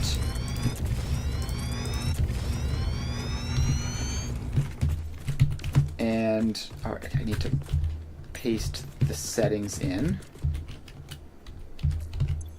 Right, so I got that one. Don't think I got that one. I did now.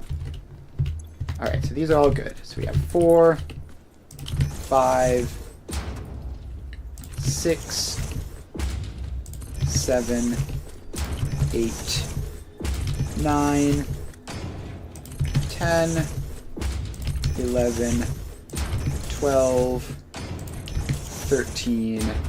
Alright, just 3 more, making good progress.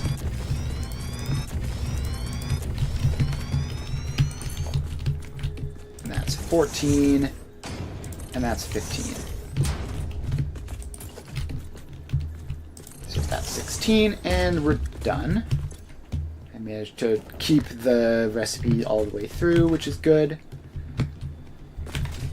And now we just need to do the splitting, which I might not have given myself enough space for. I need to do one of them on this floor, or I could do both of them on the logistics floor, actually. That is certainly possible, because I can have one coming in from both directions. I mean, how much space is this going to take if I try to do this here? So we would have... That would be 1 to 2. That would be 1 to 4. Let's just, as a best case thing, have this be right up on top. So that's 1 to 2. That's 1 to 4. That's 1 to 8. That's 1 to 16. Yeah, I mean, technically could work, but I think it's just going to be easier to use the logistics floor for that. So instead, we're just going to have to place a whole bunch of conveyor lift holes down here. And then these just all go across.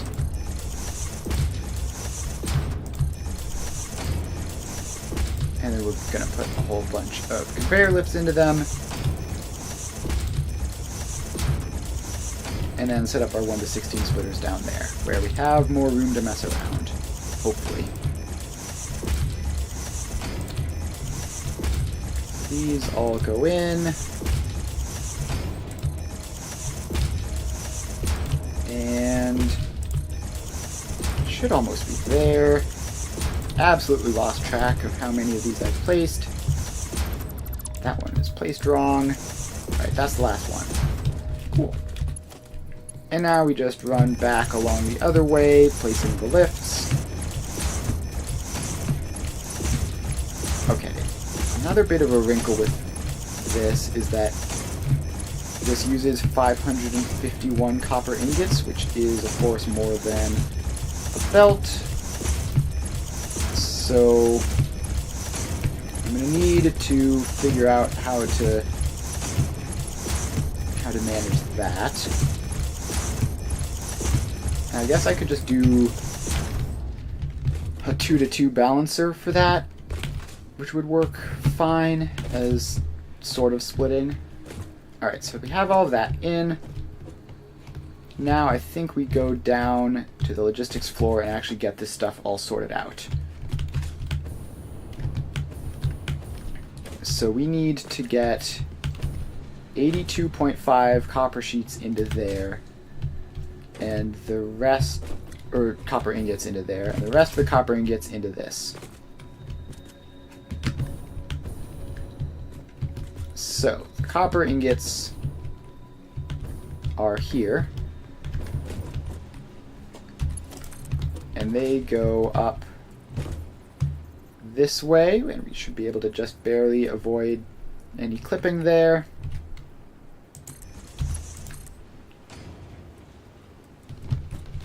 Alright, that is not quite right. We need it to be like there.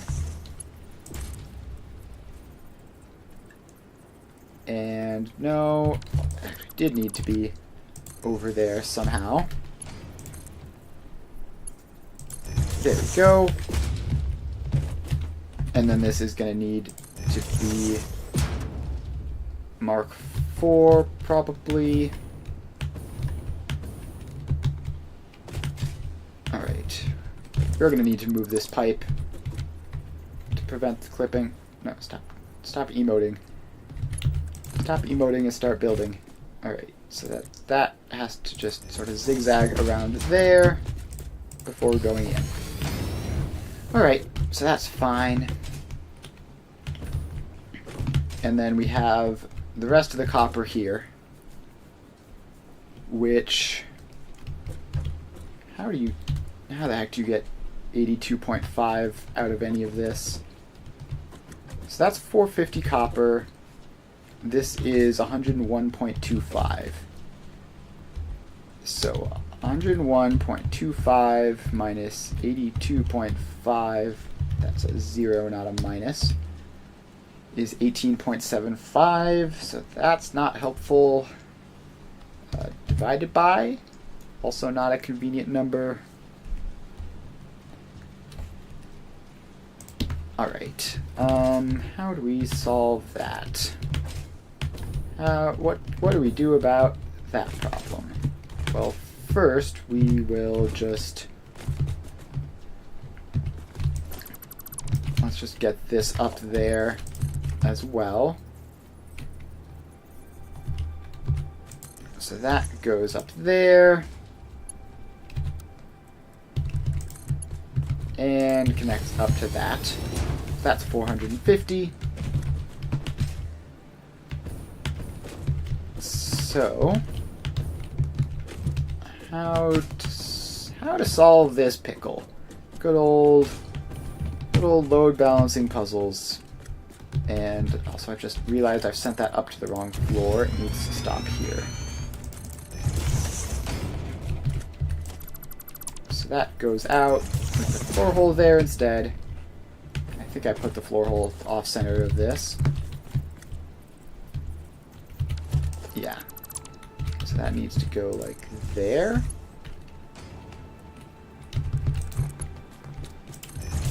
And up. Alright, so we have that in. And 82.5. 82.5. It is 2.5 more than 80, obviously. It is 7.5 less than 90. I definitely know how to make 90. That's relatively simple. So let's see here. 1.25 minus 90. How much is left over? 11.25. Okay, nothing I can do with that. So if I take that divided by 3, I'm left with 33.75, which is a convenient number, probably. So 33.75 times 2 is 67.5. Alright, let's get some signs down so I can work this out without forgetting. Alright, so 101.25 divided by... what did I divide by 4 to get that? 101.25 divided by 4? Yeah, divided by 3 is 33.75. 33.75. 33.75 times 2 is 67.5. Times 2 equals 67.5. And then 82.5 minus 67.5 is 15. Alright, now we're cooking. That is a lead right there.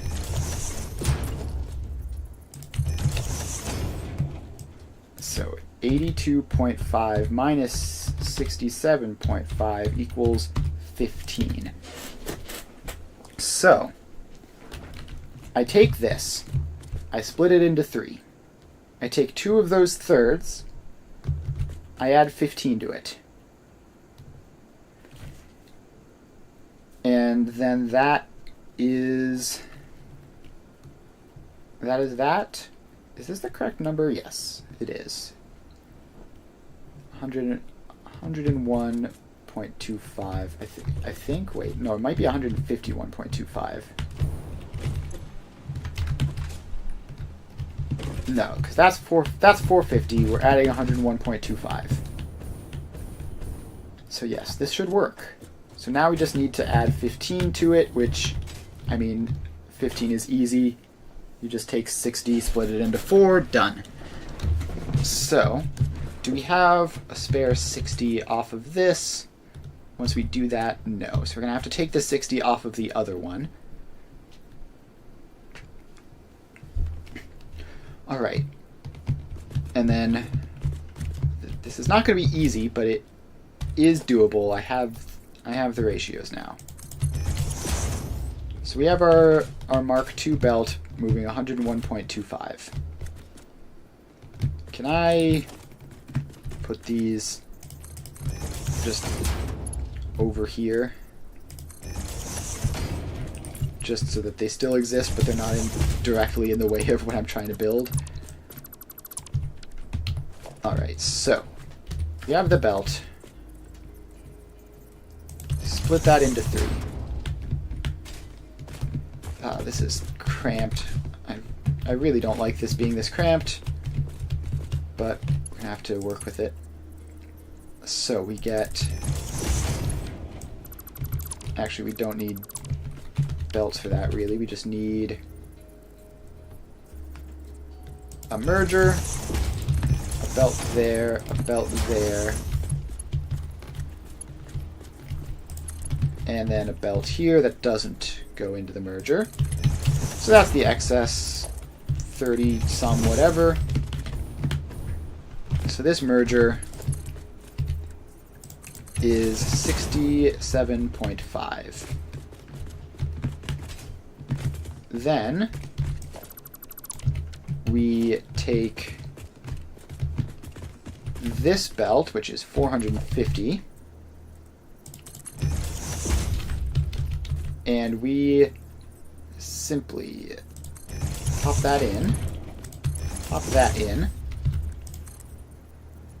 So that is going to be 60. Is this a smart splitter? Can I set you? Right, you are now. So that's the input. So the left output is any, and the center is overflow. So this is 60. Now we split it into 2. So we have 30 and we have 30. Now we take this 30 and we split it into 2. And that's the output right there, right? So that goes in. That merger goes in. That 15 goes in. That 67.5 goes in. And then that 82.5 goes there. And now we just have to make sure that this actually splits into 2. So we need to get a merger here, which faces, I don't know, that way maybe? No, I've had it faced the wrong way. I want the merger to face that way, away from me. So that is 45. And then we have all of this stuff. So this is a spare 33.75 here. This is a spare 45 here. And this is 450. Or well, no. So this center output here is going to be for what, 435 plus 45. Yeah, how is that math working? Right, so that's 60 going there. So this is 390 plus 45 is 435. Alright, so that goes in. Those all combine up. And we have a belt of 435 and a belt of 37.5 and a belt of 82.5, I think. Now let's see if that adds up right. So we have 435 plus 30 plus 45 is 480. No, wait, the 435 was including the 40 plus 37.5 is 472.5 plus 82.5 is 82.5 is 555, which means I've made a mistake somewhere, because that should add up to 551.25 and it hasn't. So this was 101.25. Oh, it's 33.75. Not 37.5. 33.75 is 551.25. The math checks out. We've done it. And also 468.75 all fits onto a single belt.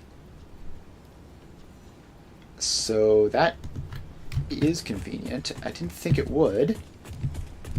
Guess that's just my fault for being bad at math. But, God, that makes this so much easier. And situations like this is why I love load balancing. You know, it's not just like, you know, just mindlessly throw everything on a manifold and call it a day. You get to think, you get to do math, you get to solve some problems. At the end of the day, you can be very satisfied at a job well done, or very frustrated at a job not well done. But we got it here, so that's that. All right, now we just need to split that into 16 and hope that, actually, one last check. 468.75. 468.75 divided by 16 is 29.296875, I think was the total number. Yeah, 29.296875. That rounds properly, which means we did it right. God, just every time you do the numbers and they all work out is just so incredibly satisfying. Alright, so we just need to grab a lift off of every other one of these, because the other ones are going to be the Caterium, of course. So all of these lifts go in.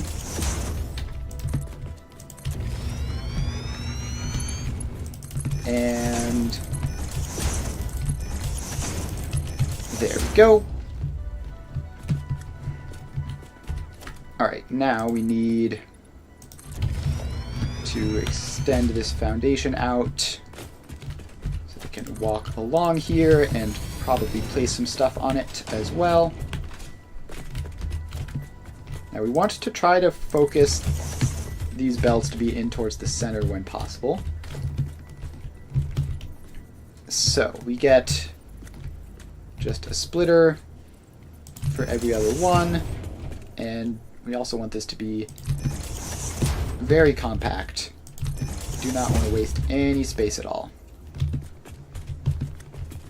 And that is where that is coming. Which means I actually want to swap to... Hang on, is that going to work? So we have...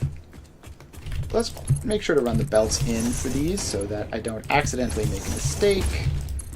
Just each of these has to be outputting to 2 of them. There we go. Get those tiny little interior belts in. Well, I'm definitely going to forget that. So the merger of these belts comes over there. So I think I do want to try to push this to be like that. So that all of these collapse just a little bit closer to this side of things.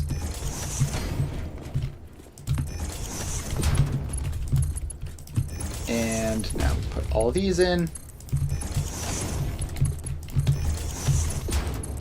And just a whole lot of belts to place. I sure hope my iron plate supply is good enough for this. It should be. I mean, we're still up at 600 something. Alright, so that is all that.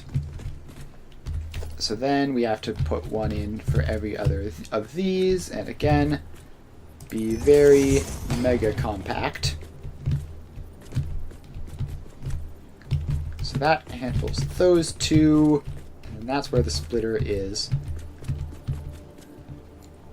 So this handles these two, and those two, and those two. And then we put all of these in. And these are the last ones that can afford to be Mark 1 belts. I'm going to have to start using Mark 2 belts from here on. And probably just upgrade straight to Mark 4 so I don't have to worry about it every single time. These ones are still able to be Mark 1. And then this one handles these two. Alright.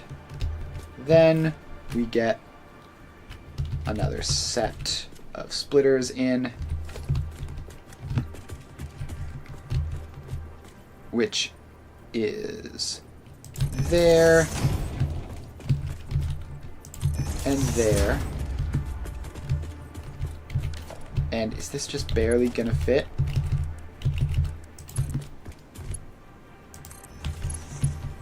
So if we set all those up, then that feeds it to all of those, which is good. And I got that internal belt in. Now I have to, I guess, duck under through there, getting very creative with my movement for a moment.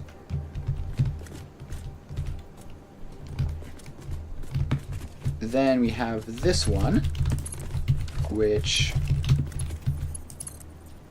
connects to those two and over to those. And then we have one more, which goes from there and over to there. And then that one gets fed from there. And I believe that is our 1:16 splitter done. Assuming that the belts are all fast enough, which hopefully they are. So let's see, that's going to be like 460 something. That is going to be 230. These two are going to be 115-ish. And then past that we should be fine. Alright, so I think I did it right. I think I did the speeds right there. And if not, we will figure that out later. So that is, I believe, all the copper distributed properly. So then the next step is we're going to have to move this water pipe entrance to not be directly there. We can have it be, I guess, over here. So we can put that in. And put that in. Then that goes up. And yeah, I may as well send this down now, so it just goes through there. And oh boy, we're having this situation again, huh? Alright. Please, floor holes, please cooperate for once. Why are floor holes like this?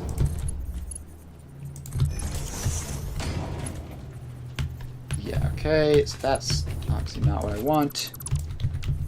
But what if I go down here, I connect that down, and then I connect that up, and I think we have succeeded. Alright, now we just have to send the pipe up there too. And is the pump going to be enough for that? No, looks like not. So let's stick another pump on.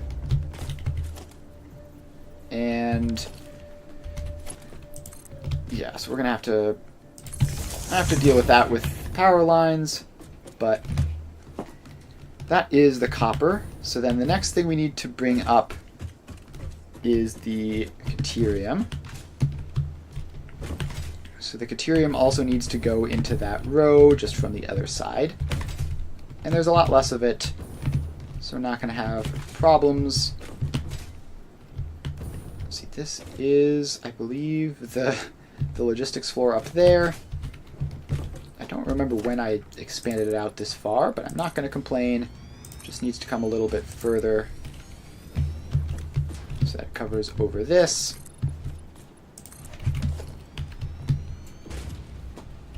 And then this goes up. So that. And then this only needs to be a Mark II belt because it's 90 something. Alright, now we can just ladder on up there from over here. It's going to save time to have more ways up and down when we're far away from the other spot. Alright, so now we are over here, and we just need to dodge like that one thing, and should be easy enough. So these all get conveyor lifts. And this is going to have to extend out this way. And like that. So now we put all these conveyor lifts in. So there. Just keep on placing them.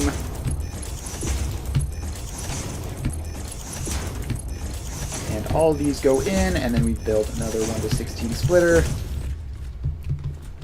So let's get started with that. So this has to be lined up facing that way, and nice and compact, and just every other one. We don't really have space constraints on this side yet, so we can be a little bit lazy, but there's no reason to do so. And it's not easier to put the space in.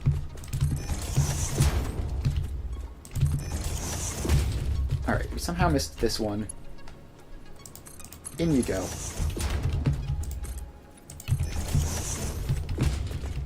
And then you also get that splitter in. So now we have to put all the belts in.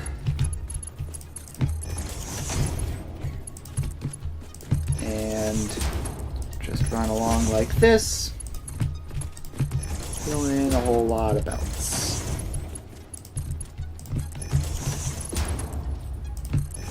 Alright. Is this the right side? No, okay, so this, I almost messed this up. That has to go there. And that keeps going along. And that's the last one. Alright, so then next we have to do the same thing here. So we get 1, and then skip 1, and then that one, and then we skip 1, and this one, and we skip 1, and this one. So now that one hooks up to those two. This one hooks up to those two. This one hooks up to these two. And this one gets these two. Alright, then we just basically in the home stretch now. This one gets those two. And just gotta fill in a little bit more foundation in there.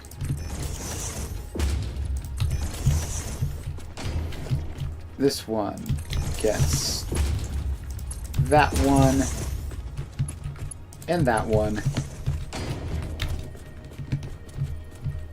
And then this one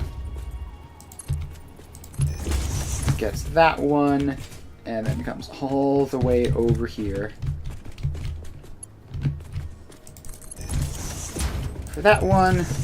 And I may have boxed myself in, but I can sneak under the belts there. And that is that. And now we simply hook all this up to the belt. And in we go. Alright, so that is quick wire check. So quick wire is done. We have the silica. We haven't set it up yet. We need to make the circuit boards, which we have the copper sheets for. So let's see if we can get the circuit boards in. And we're going to just continue using the same logistics floor probably. No need to go up another layer just yet. We can save that for the final production row. So we go over here. These are the copper sheets. And we're going to need to make circuit boards, which means combining the copper sheets with silica. And that happens in assemblers, so let's drop you down and see what silicon circuit boards need. So, we need 37.5 total, which I think is just exactly 3 of these, which, or, yeah, is that right? 37.5, 5 by 12.5 is exactly 3. Yes, alright, so that is easy enough. Just get 3 of those. And so the copper sheets are coming from here, so we can just do those here. Belt, belt, belt. And then we just have to merge all these up in a way that makes some amount of sense. I guess sending them in like this isn't completely unhinged. Merging them out in the middle of the row isn't what I normally do, but there's nothing explicitly wrong with it. So that all goes, and then that all goes. How much is this per? Just more than 20. So that's going to be 20. That's going to be 40, which is fine. Then this is just going to need to be like a Mark II belt there. And that should be that. And then we just need to get the silica up, which is going to be, it's going to be a whole thing, isn't it? We need We need another 82.5 splitter again. Alright, well, fortunately, I think we still have the notes for how we did it last time.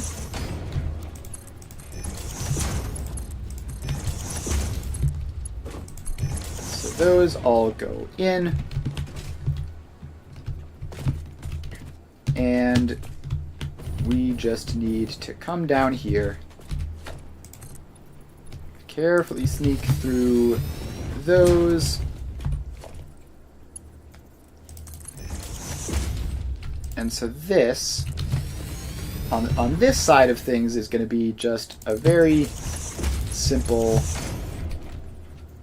1 to 3, obviously. So these all go in. And then this is going to be a Mark II belt, which has to get 82.5, and we're just going to split that off from the silica over where the silica is produced, because there's probably more space over there. Oh no, it's right smack in the middle of everything, isn't it? And it's the same basic setup as the copper. Actually, I think it's an identical setup, actually, where we have...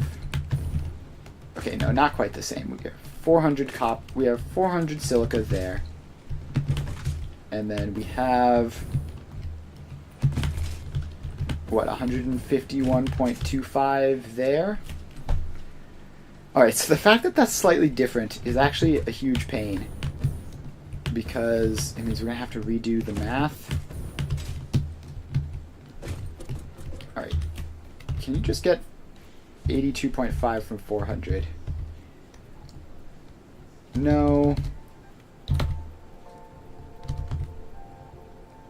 Alright. What about from 151.25? Divided by 4, no, it doesn't work. Divided by 3 doesn't work. Man, that 101 number is really quite special, wasn't it? Alright, what about 5? Alright. Divided by 5 gives me 30.25. So 30.25 times 2 is 60.5, which leaves me with 22.5 left, which I don't know how to do.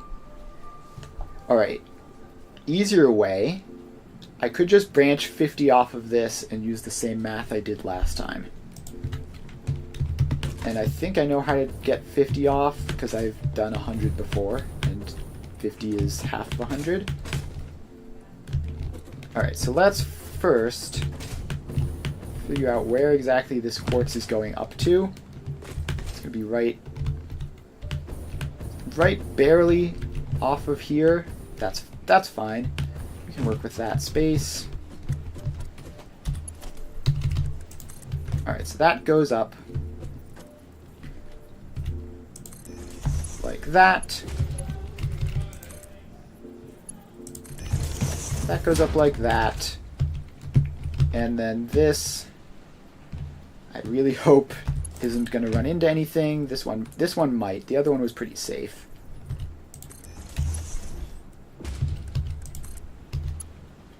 Alright, so that goes up, and then we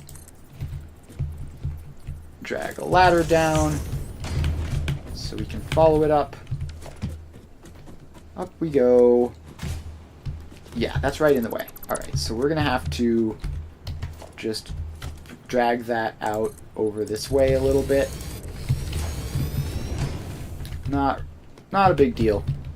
So this belt just goes over that way.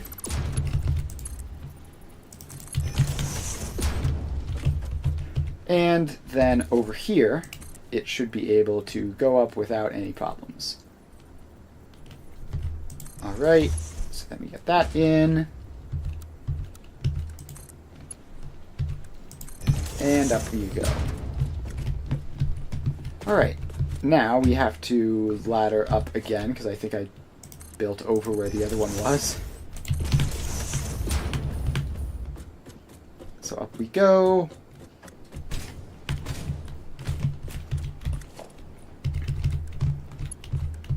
Alright. Please, you can come out there. And then you can come out here.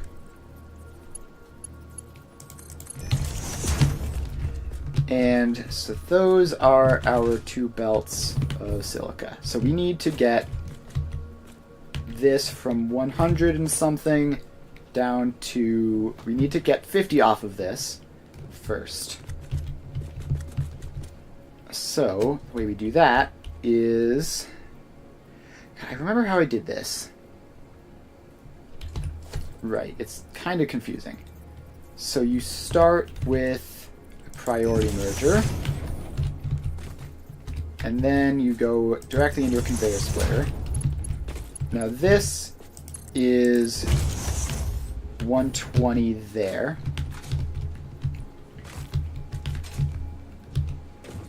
And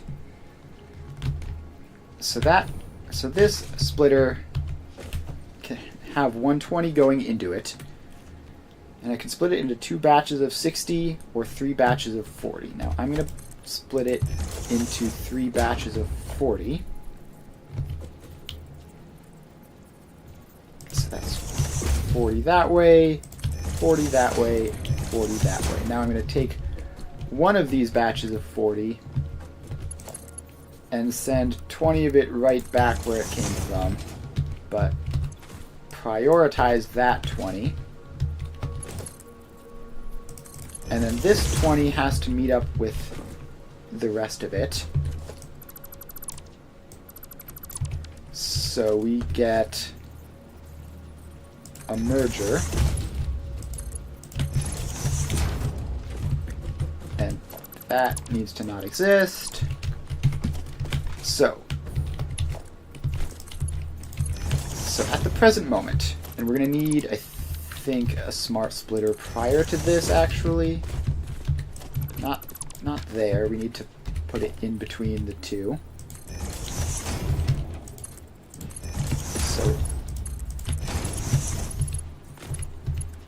So that goes there. And its center any right will be overflow. So we have 120 there. 120 there. Then we send that one off. So then we have 40, 40, and 40. Now, 20 of this just goes back into there and slows this down to only be 100 a minute. The other 40 plus 40 plus 20 goes, and this is 100. Alright, now we do the easy part, which is we take half of that off and send it over there to meet up with that. The remaining 50 is going to come over this way, and it is going to meet up with all of this. So that, let's put the merger in facing that way. So that is going to be like what, 51.25 there. This is another 50. So now we have a belt with 101.25, which is not the number we need. It is the number we need to get to the number we need. And alright, this has to be a Mark II belt, obviously, otherwise we're going to have problems. So now we need more space. So this belt, which, let's label this because there's no way I'm going to remember this. We're nearing the end of the stream, and I'm not going to remember this absolute mayhem on Monday. So that's 101.25 there. So we split that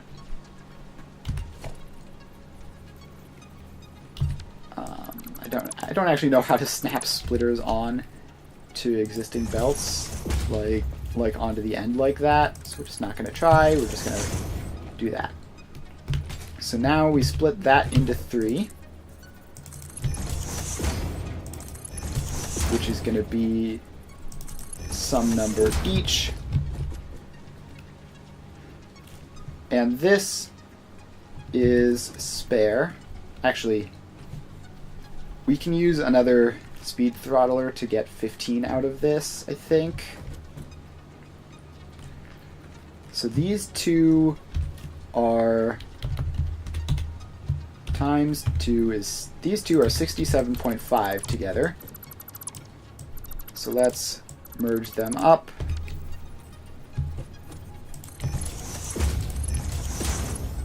And so that's 67.5.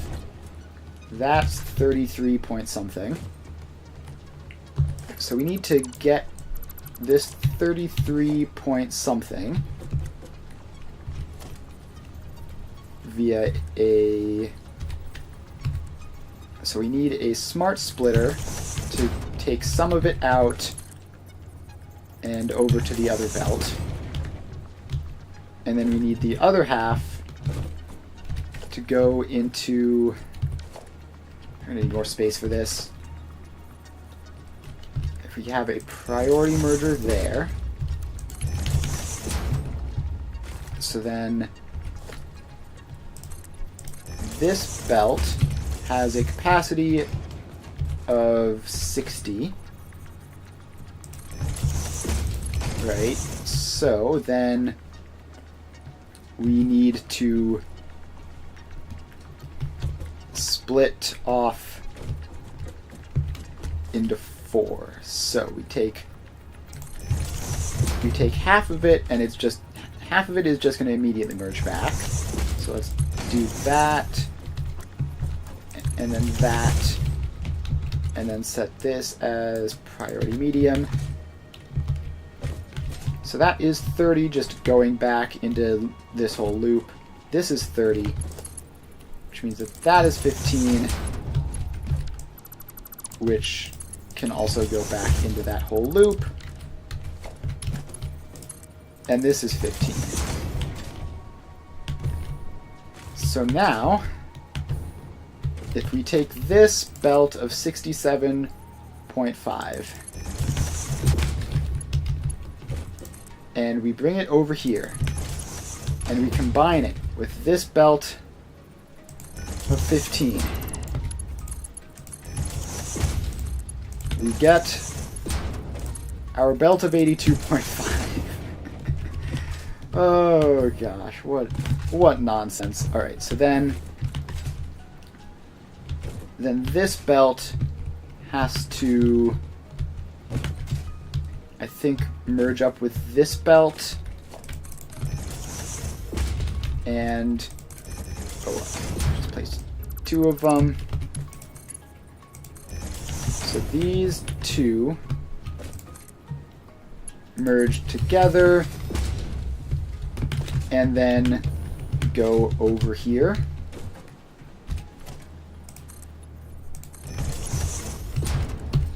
Oh boy, what an absolute nightmare. Yeah, I mean, it's very, very satisfying, but also what the heck? What just happened? So then this should be 468 point something, I think. Just like the other one. And we're going to have to label these belts. Because, wait, which one?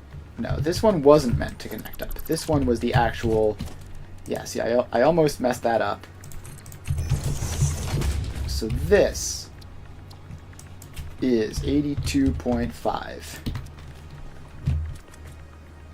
And this is 450 plus whatever this is, 151.25 minus 82.5. 101.25 minus 82.5 is 18.75. Oh wait, no, this is technically 151, right? So that's 68.75 plus 400. So this is 468.75. Oh, and that's not the right output.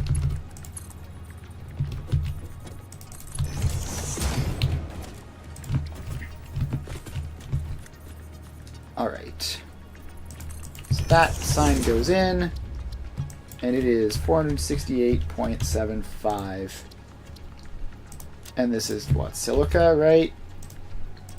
Let's set those to be the correct resource, because I am going to have to be coming back here next time. And this is silica. Alright. We've done it.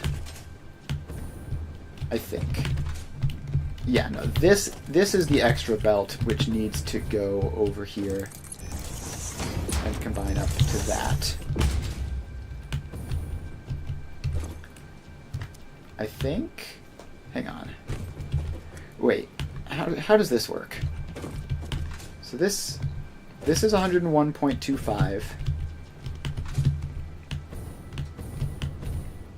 Right, so we send 2/3 of it there. We send 1/3 of it here. But then this needs to be center overflow right any to send the 15 through this speed limiter. And then whatever can't make it through there merges over with that 50. Alright.